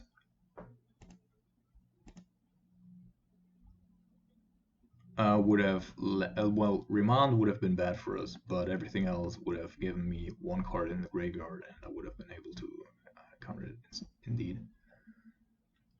Yeah, sure.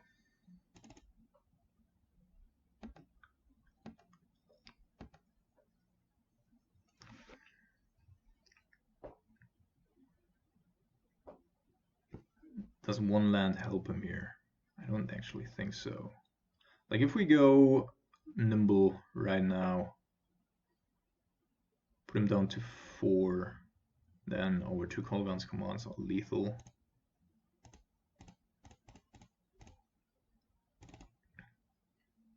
And we actually even have lethal next turn.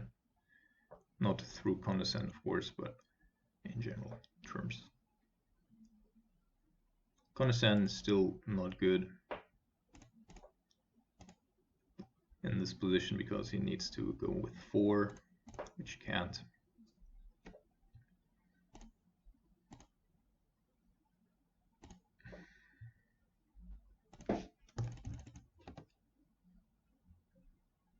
I'm not going to go with the tar pit just yet because I want to survive the next turn. It does have a dismember. Which member? Dismember. Sure. Going down to 3 and just being dead to a tar pit next turn. Plus we have 2 counter spells. Plus we have Colgan's command up. And there's just no way for him to get Tron online. We also know his last 3 cards, right? His Condescend and a Karn. And that's just not going to do it. So he's going to go for the Karn here because that's basically his only play.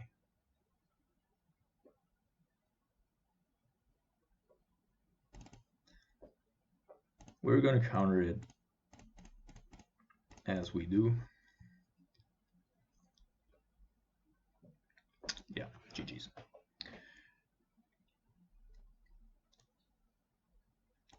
All right, I'm going to take a quick shower and then I'm going to be back with round number 4.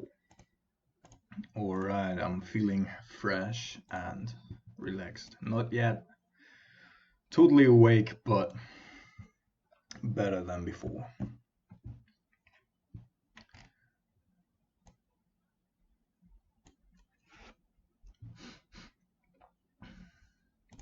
So I think the next thing that I want to try is playing a Force of Despair. Because I think for the most part, that's something that we would want to have. Sometimes it's just a 1-for-1 removal, but sometimes you just get your opponent and get like a 2-for-1, 3-for-1, whatever. Especially in the decks that are blinking so much. Yeah, so that's on my list.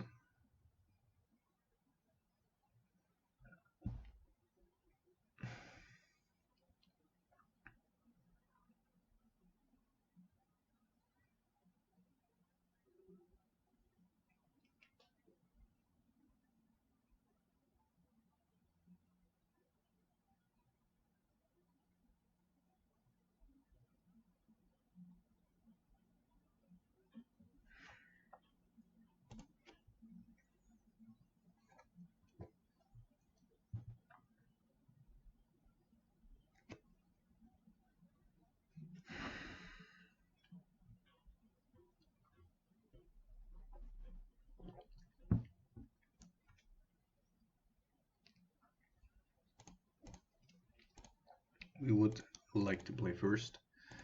And with 2 Serum Visions here, we're going to keep this, although of course we can't play anything on turn 1. And that is disrupting our opponent's game plan.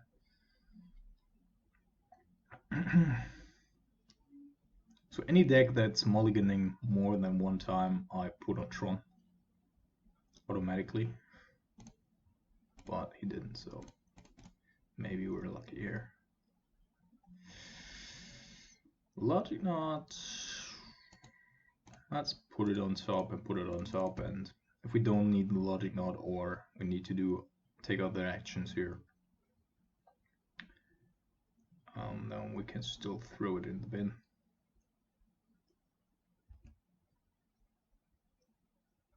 Yeah. Oh, it's even mono Red Prowess. That's double bad because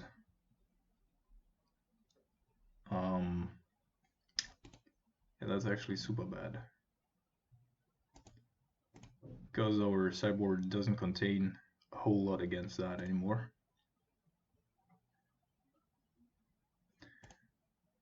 So I'm gonna fetch here.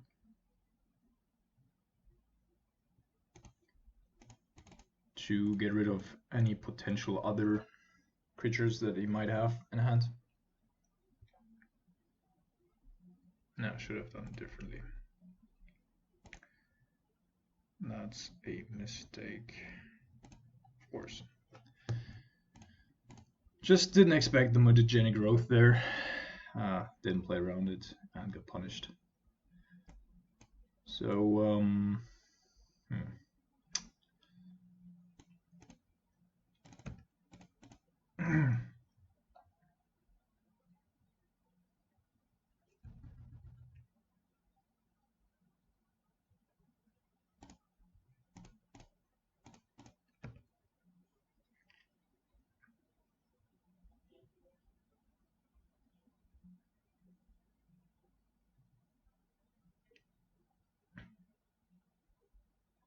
we're taking a lot of damage here. Oh my goodness.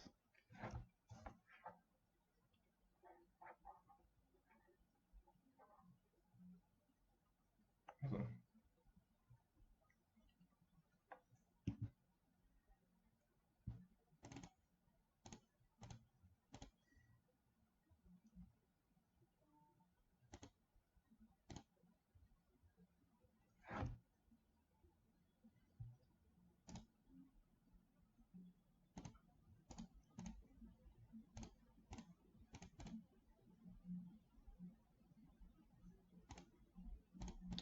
Well, at least drew into 3 mountains.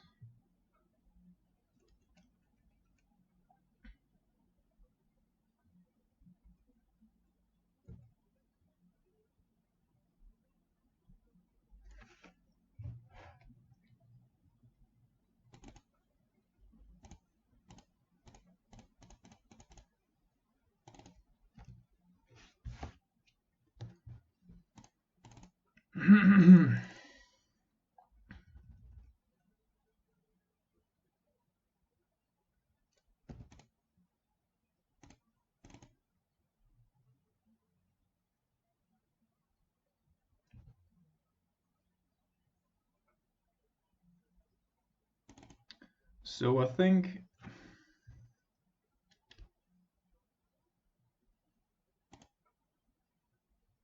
since the last time we looked, yeah, we're just gonna have a look here and go with an Inquisition.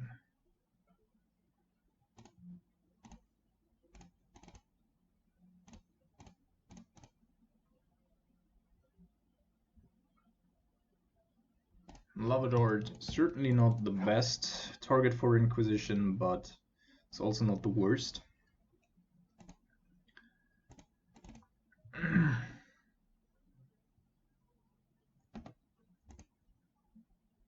Lava Spike and light up the stage. And he can play both.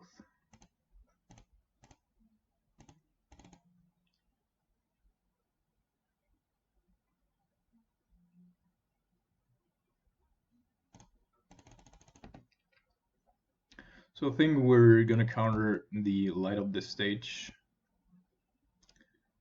Probably the only way to stay alive here. And then draw into a couple of counter spells. Plus maybe.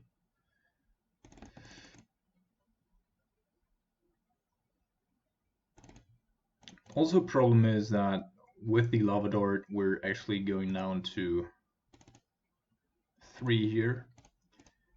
Which means that any lightning bolt, any of that sort is just lethal.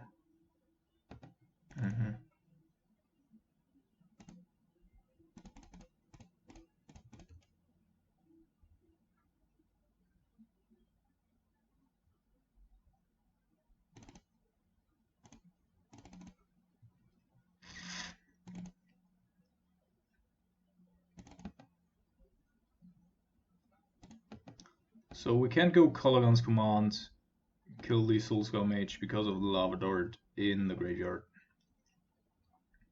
He's also got none in exile anymore.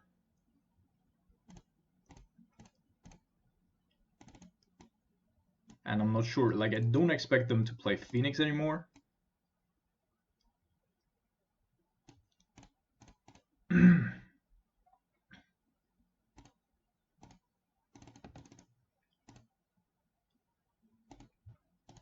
guess probably like 16 mountains. Alright. Could die in any second. At any moment. Alright, Swift Spear. And Blissful Coil Weird. It's probably gonna go, yeah, Lava Dart our creature. Which is fine because we're still dead to a variety of things. That hasn't really changed.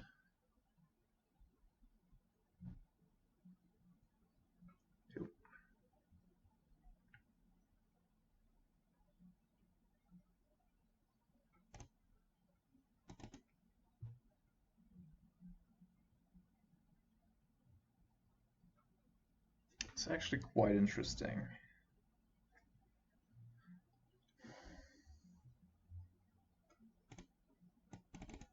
Obviously, the most intuitive play here is just getting rid of all the 1-mana creatures here.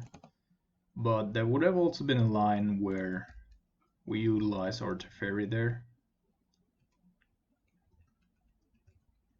But I'm not sure if we can. Like, he needs to break a lot or draw creatures. Okay. Because now he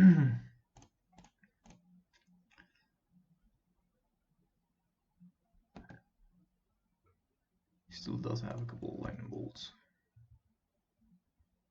that we would die against. But we also do have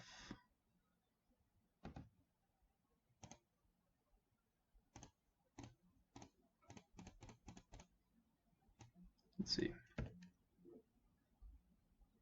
If this isn't a lightning bolt, then I think we do have a chance. Lava Spike would have killed us.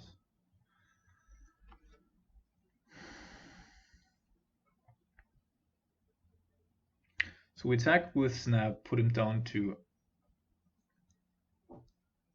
7. Yeah, we have lethal next turn this way or that way, so we're just gonna go with the Teferi.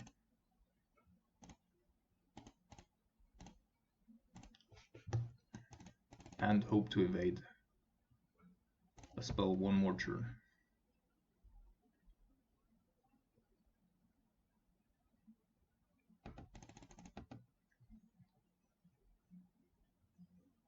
Crash through, not a damage spell.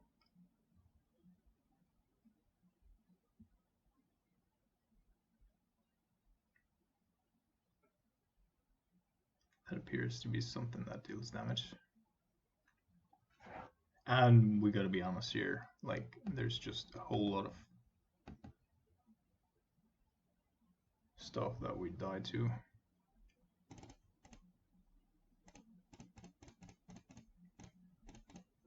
This appears to be either a Lava Dart or a Lightning Bolt. Now we can't really do anything about it, yeah. Either he has it or he dies. Lucka. Alright. Don't really need any of those things. We probably need to get rid of Teferi. Not because it's not good in the matchup, which it actually is, but more because of Blood Moon that we're definitely going to be hit by.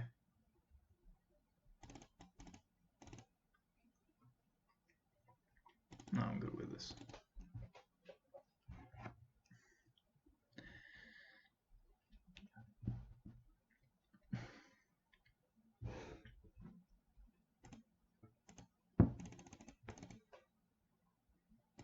Yeah, we're going to keep it due to the blast zone. Could be blown out of the water.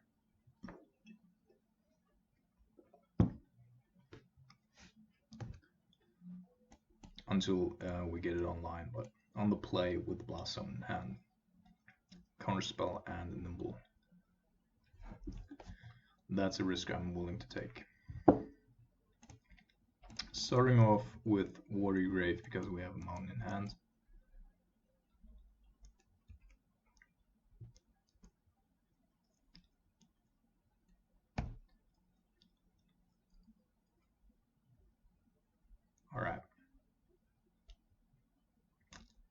So we could have a mutagenic growth again, but that's just something that we can't prevent. Like, we don't have a play around it. Next turn, good.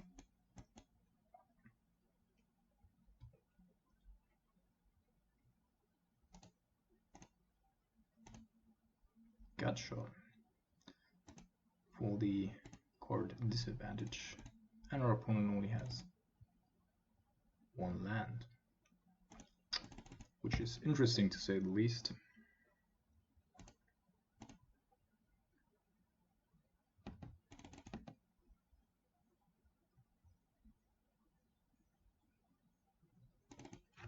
So if we counter this, we get essentially a 2-for-1 due to the lightning bolt that is still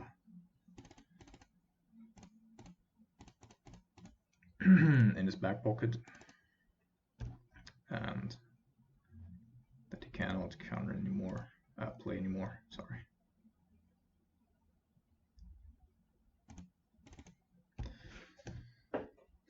And of course, I also don't want to give him the opportunity to rush to Blood Moon too soon.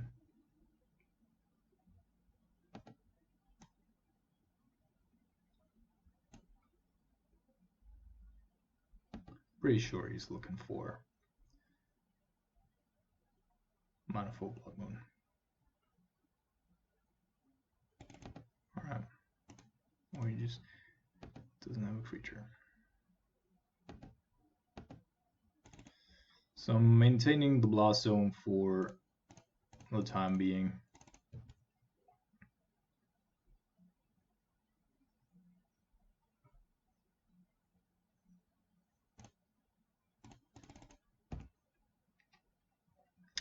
We can get rid of Blood Moon with it, but still need out somewhere down the road.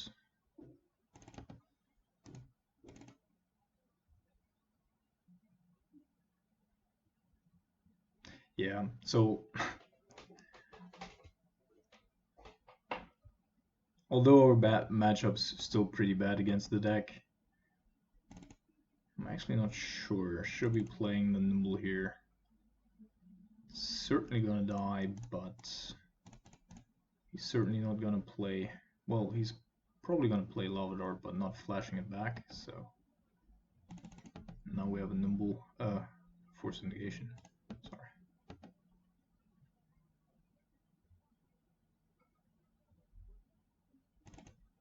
There's the Lava Dart.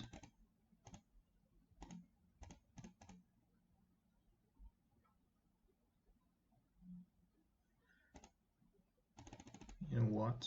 I think that's fine.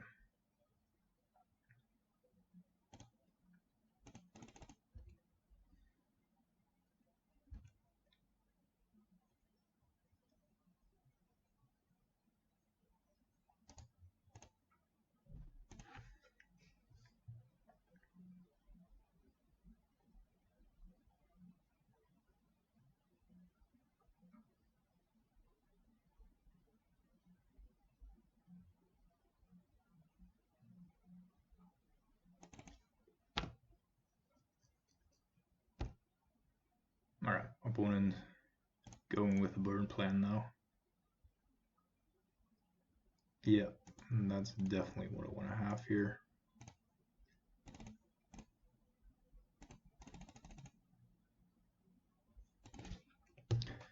I'm going to wait with the Collective Brutality because we might need it as a removal spell at some point. And if not that,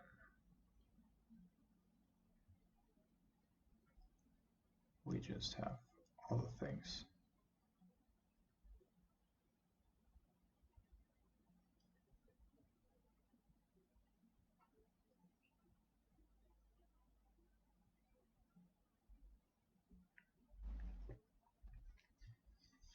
Yeah, without Fatal Zooting, I'm gonna be honest, I don't see him on Red Prowess. I mean, he has to be 3-0, right? So it's not a bad deck per se.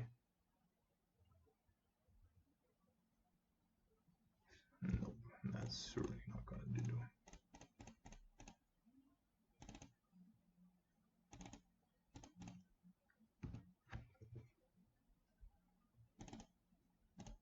So I'm going to say let's have our opponent reveal.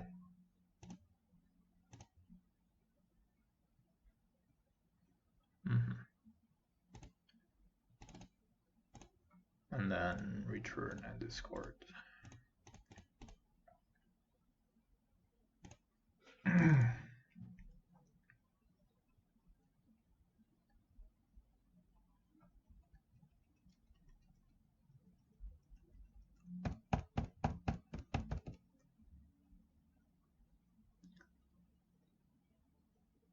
Next turn we have Cryptic Commands and Nimble.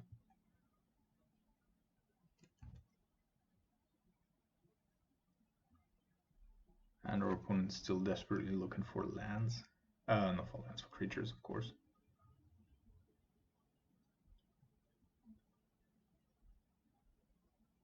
Sure.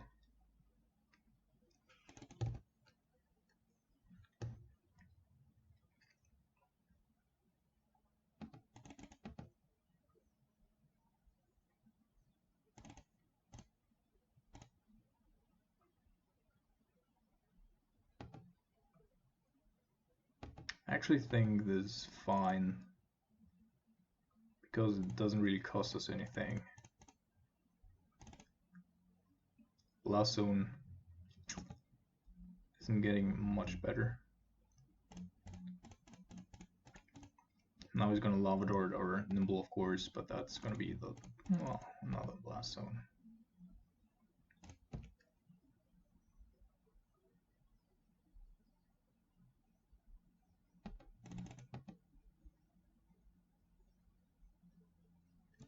I'm even inclined to bring in Scorpion God. And the reasoning for that is, of course, it's clunky in our hand, but if we get to these later stages of the game, they can't kill it whatsoever.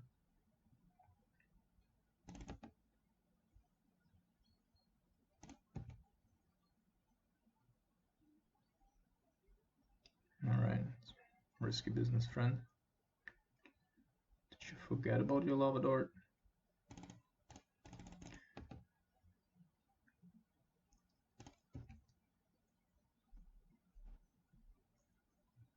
That is weird.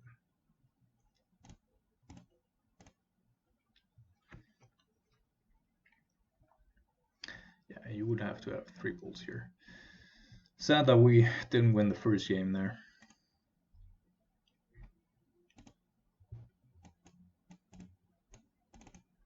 Then our opponent got lucky there. So I think that we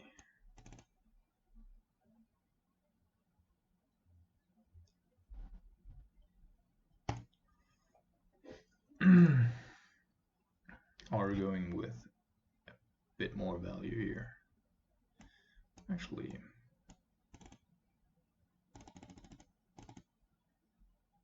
1+ a soul. On the draw. I mean, as I said, Blast Zone is alright, but most of the time we don't want them to have 2 or more creatures on the battlefield anyway. Our opponent snapkeeped. We're gonna take a lot of damage here.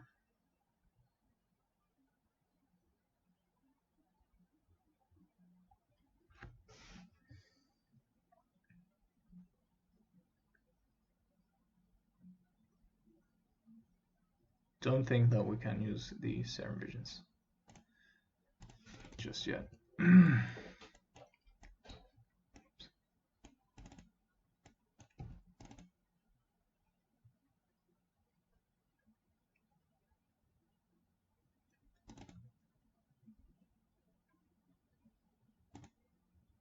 Light up the stage.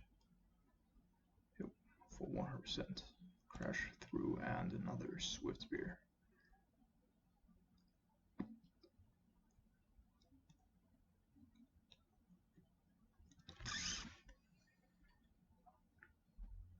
So I think we're gonna go with the Terminate first, because he cannot prevent that from happening. And then next turn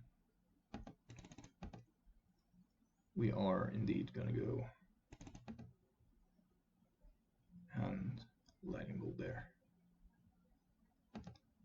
Crash through.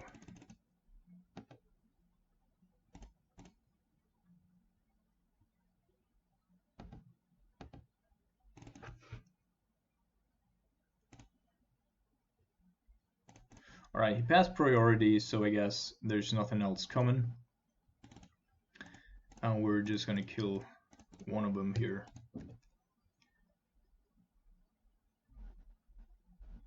Going on to 12. And then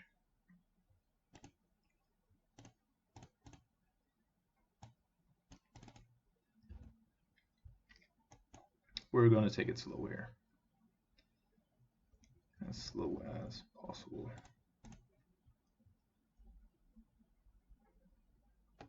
Yeah.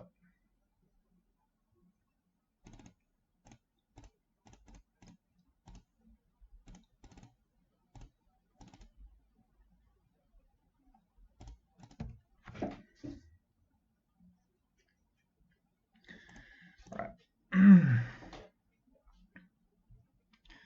Inquisition at this point.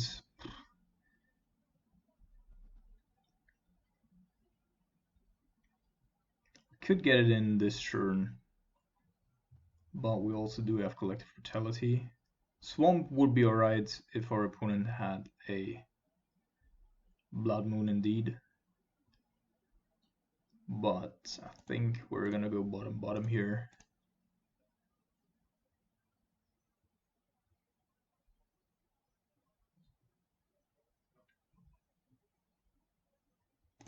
Have a look first at what we're gonna get. Another land, another island even. So Nimble. They do have a Lover Lord in the graveyard.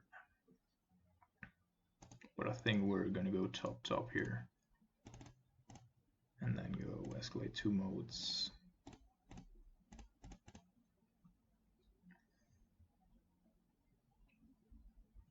Inclined to throw away the Steam Bats to have Cryptic Command mana up as well, in case of a Blood Moon. Alright, there's Saheeli Rai.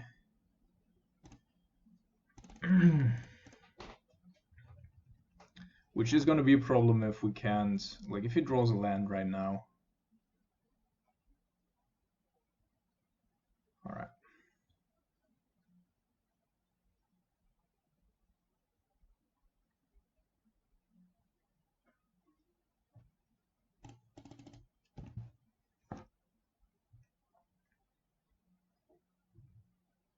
So Saheeli is probably going to give us a turn.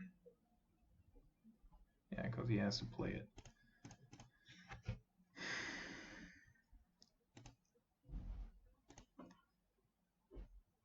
Logic Knot was close to just missing on that spell there. I'm going to do one more. Don't think that's necessary, but still. Right, so now we do have our Nimble. He's certainly going to go with the Sunbaked Canyon at some point, and as long as he doesn't have a creature and he's just looking for stuff to do, I'm trying to prevent him from getting more cards. There we already do have a creature, which of course sucks a bit.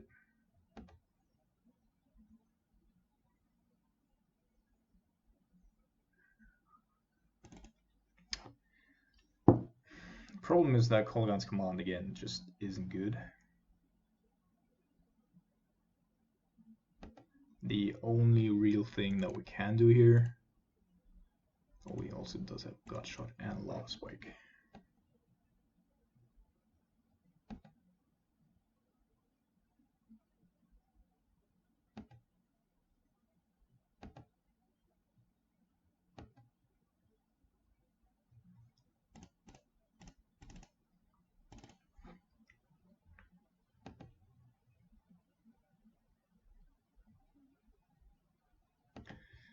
So I'm gonna attack with Nimble and not attack with Snapcaster because I wanted to block.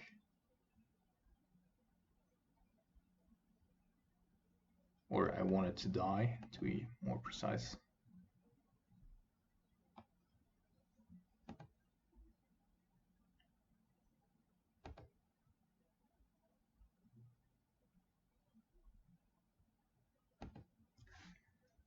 This is just horrendous. That's just really not good. Fuck. Yeah, we're probably dead here. Like, that's the best couple of draws he could have here, and he still has Lavador in the graveyard, which he might forget about, but he's certainly not gonna forget about the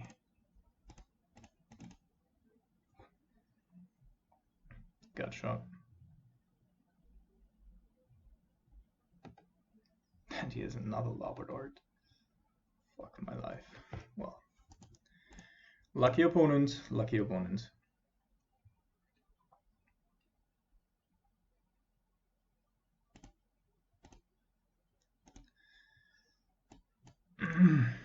Both games there. First game and the third as well.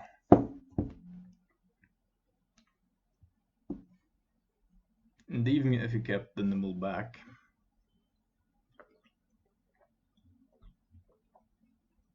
we wouldn't have been able to block there.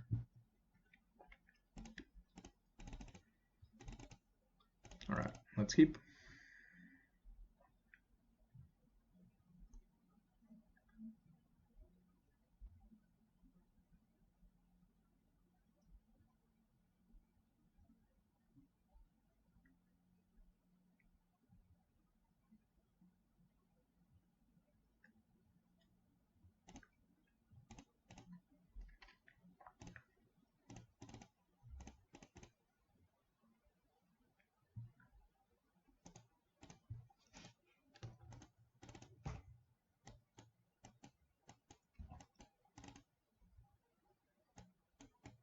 Blue-white control, probably a Stoneforge. Whoa!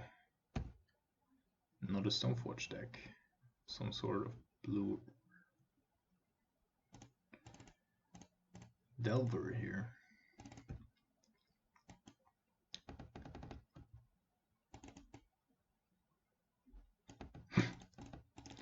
Sure.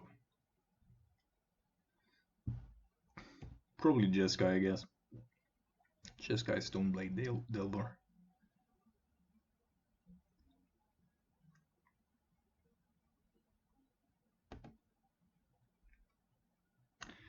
So we do have the Blast Zone, therefore, and if he's just a blue-white deck, I'm not too worried about one Insectile Aberration.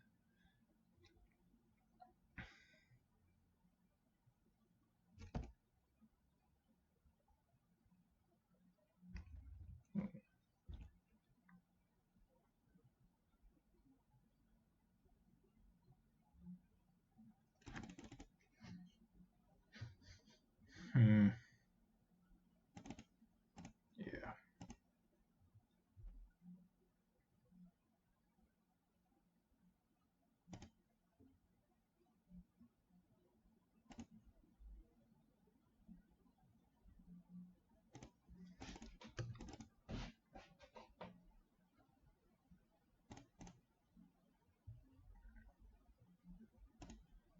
So I'm certain, almost certain that our opponent indeed does have some sort of force negation, but at least he's playing it. But even if we get like 3 for 1 there, that's completely fine with our own force up.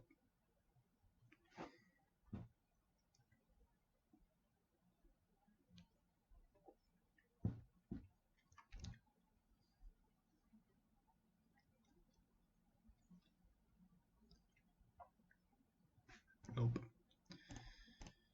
Do not want to have a Snapcaster on the battlefield right now. I'm sorry.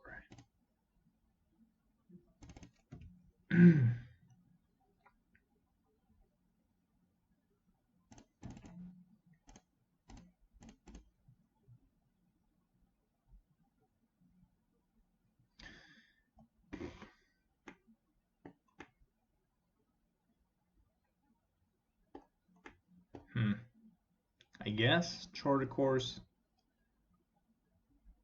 Although, if you nah, let's go with an opt here, and then just counter the charter course.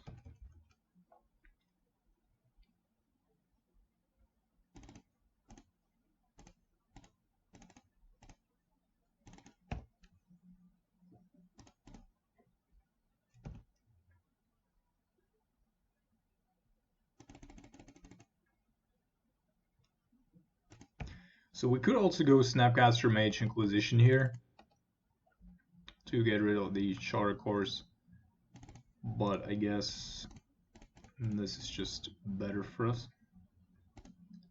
So we might want to have the ability to flashback our cryptic command for extra value. Now, yeah.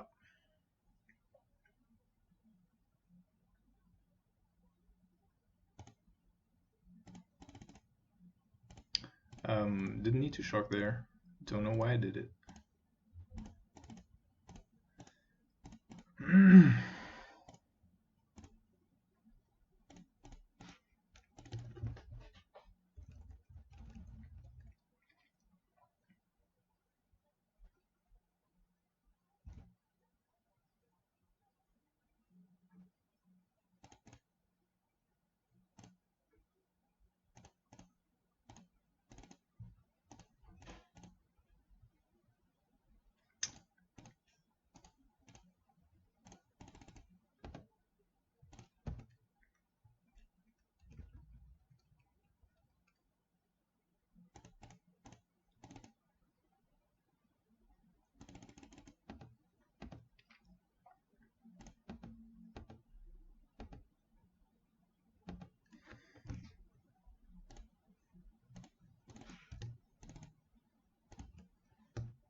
Don't even mind, like we're just gonna blow up Blast Zone here and play the Nimble to enhance our clock a little.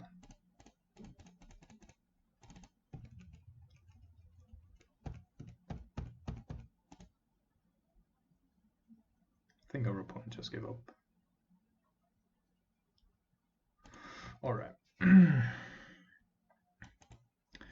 So in almost all of the games that we've played, the Tiberius was actually pretty good. So I'm gonna keep that in here as well. I think Collector's Brutality might actually be pretty alright.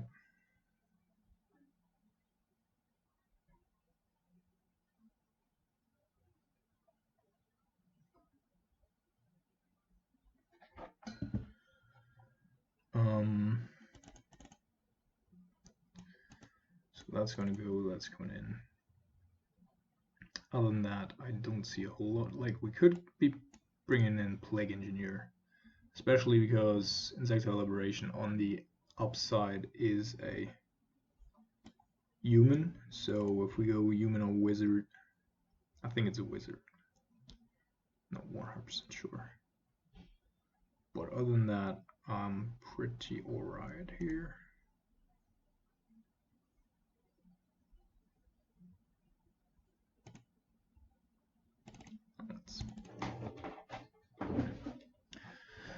This is an abandoned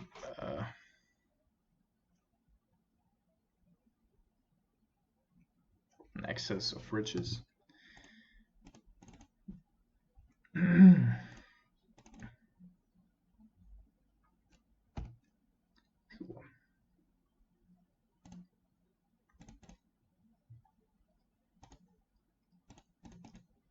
Please go away.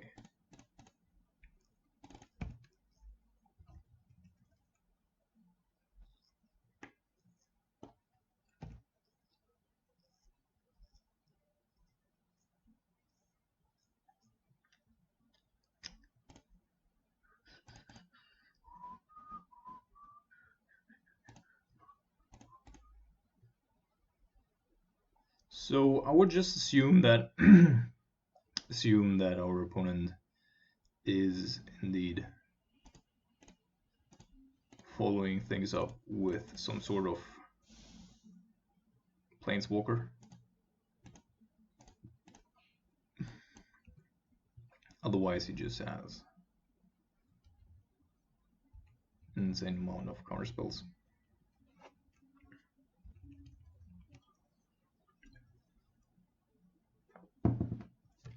Okay, no planeswalker.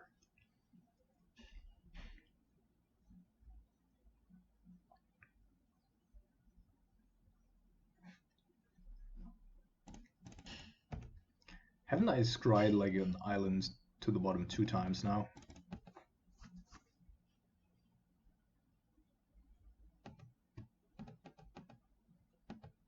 So I'm not gonna play around in Nimble here.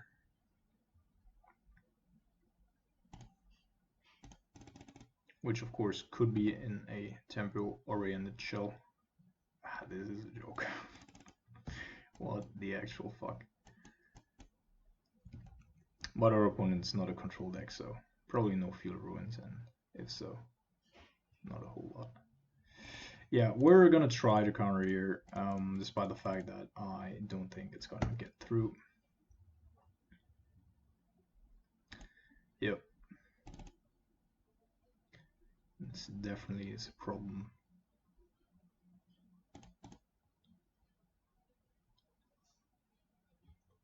Fuck.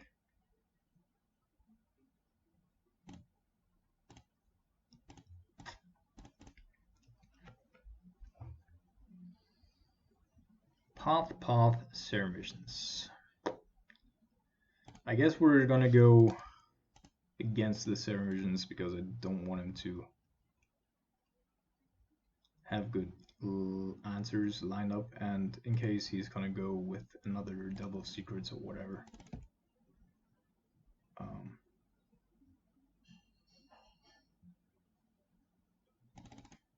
Monastery Manager. Sure.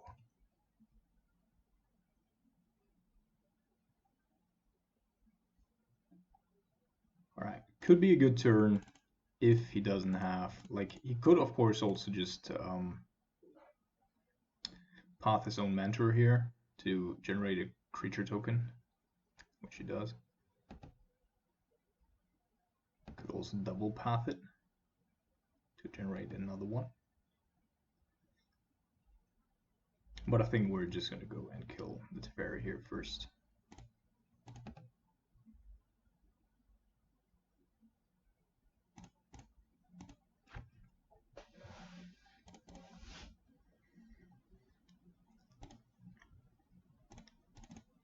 And then we can still go. Is it just a monk? It's not even a human monk? That's disappointing.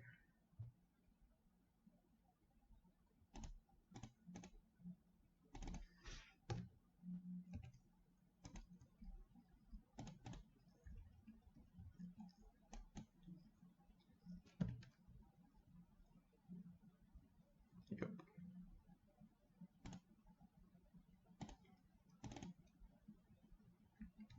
Last of our basic lands.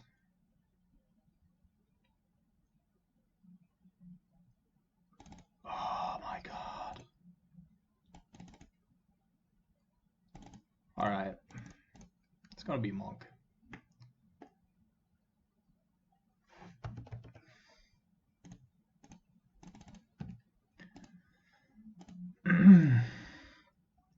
Despite the fact that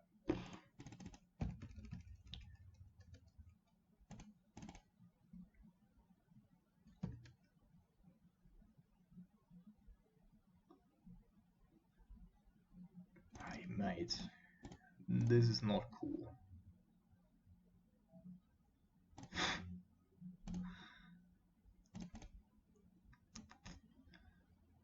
Alright, I do want to have one of those. No, go ahead. Both players don't have anything. Never mind. Another mentor. And by now, honestly, like,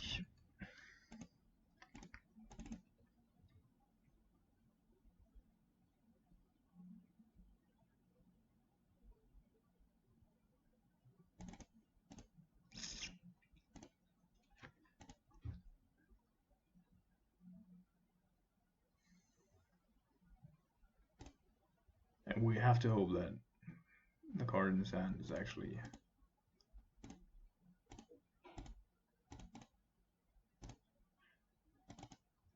not an instant.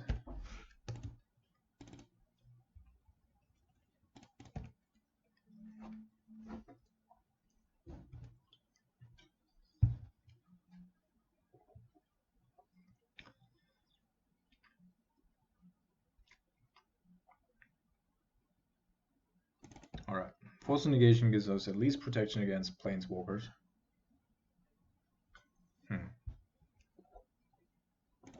Not against Snapcaster Mages, though.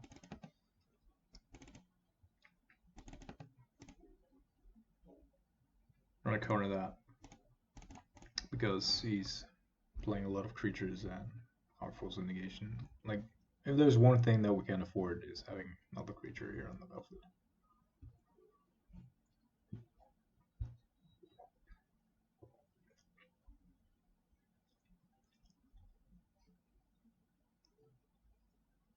Very great. Bouncing Zone Snapcaster. Even greater. Playing Snapcaster Mage.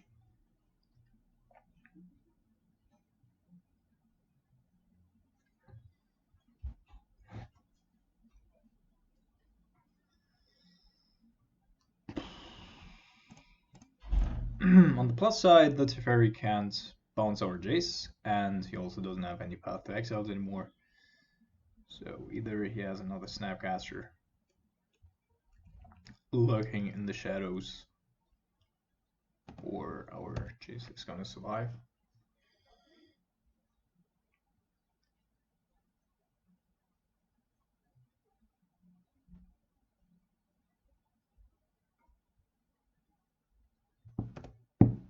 Oh, they also have Winds of Abandon, but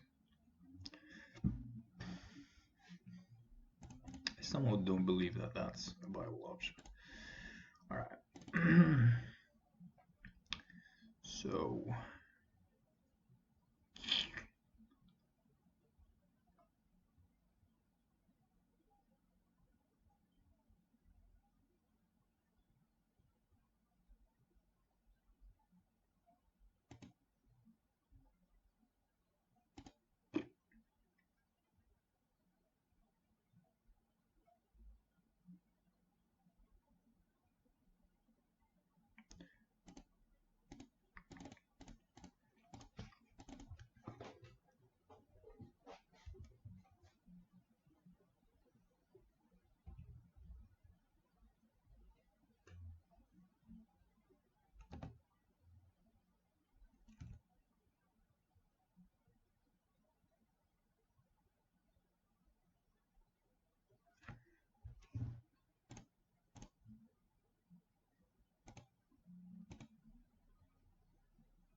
good bones, his Snapcaster Mage, yep.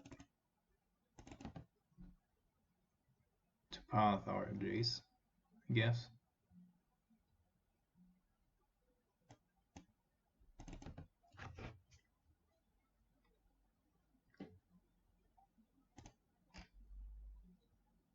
card on top.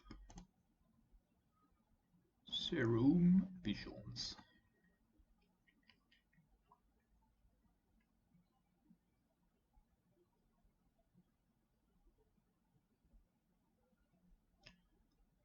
So by now our opponent also has drawn a lot of lands. Alright, so let's start off with an Inquisition here.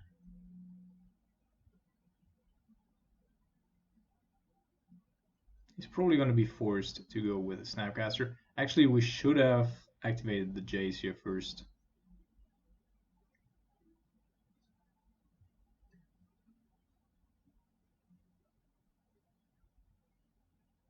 Because we knew that he does have a Snapcaster Mage.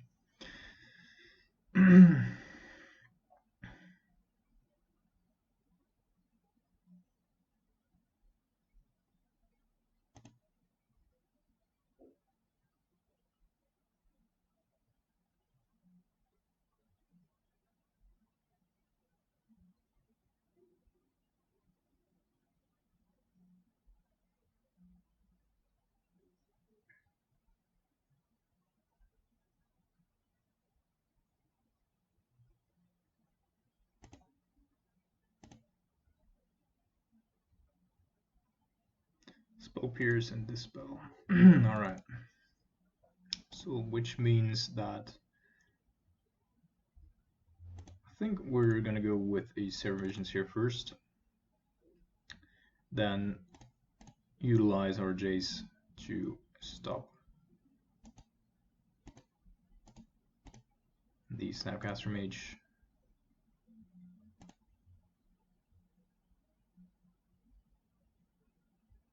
One, two, three, four. 1, 2, 1. Yeah.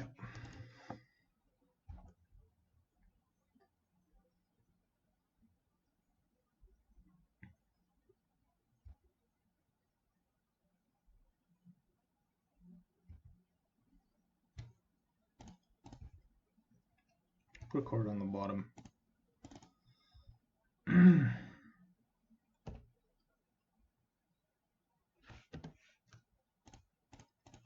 Shouldn't have too much going on anymore.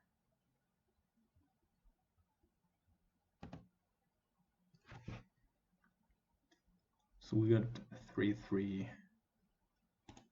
So probably we're gonna start kick things off with an Inquisition here. So if we get the Spell Pierce out of his hand, we have 2 Cryptics up. And he just, yeah, he'll never get through this anymore.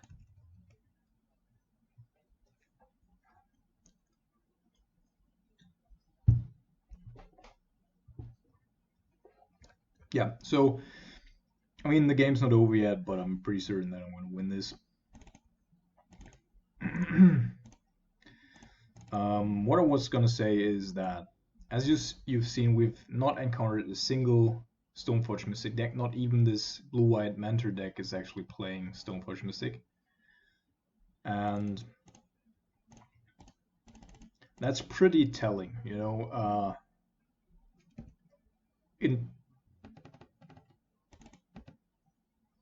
Just no one's playing Stoneforge. 0.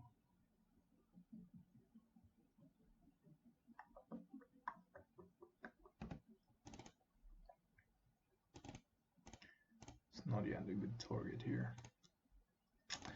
This is a little bit aggressive, but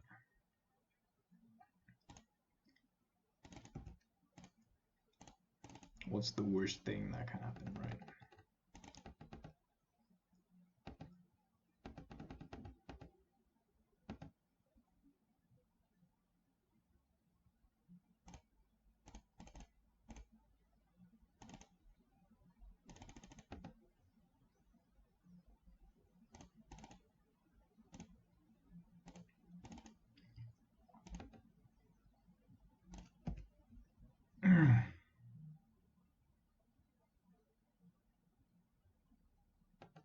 And we can get a little bit of life back as well.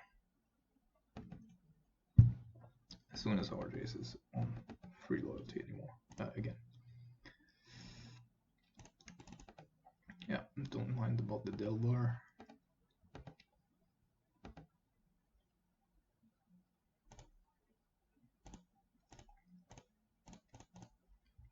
We know he has at least one more land in hand that he probably can't fetch with.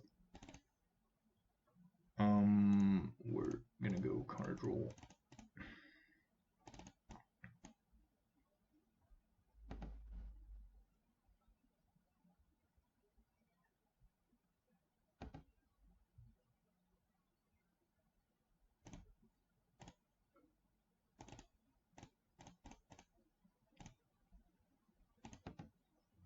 And then we have, well, we only have one bolt in the graveyard, but still, we have lethal next turn. This turn.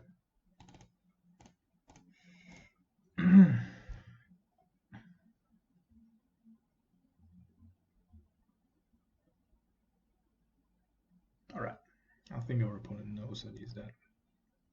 So a 4-1, a pretty decent league, despite a couple of early morning misplays that I made, but it's gonna get better in the next couple of videos, and it wasn't all bad, of course. So Teferi, actually a pretty good role player in this very interactive meta. So if you want to have something there that's not Teferi Time Reveler, this one's basically our Grixis one, of course a lot worse, but that's just how we do. For the sideboard, if more Red Prowess becomes a thing again, then we might be thinking about Cerulean Drake, although that's also not very good. I mean, it's good at blocking creatures, but it's a very, very defensive card. And Kalitas might come into the sideboard as well again. Other than that, yeah, pretty happy. Trying out Force of Despair in the next video, probably. And that's gonna be it. I hope you have a wonderful weekend, and we're definitely gonna see each other quite soon again. So, see you around.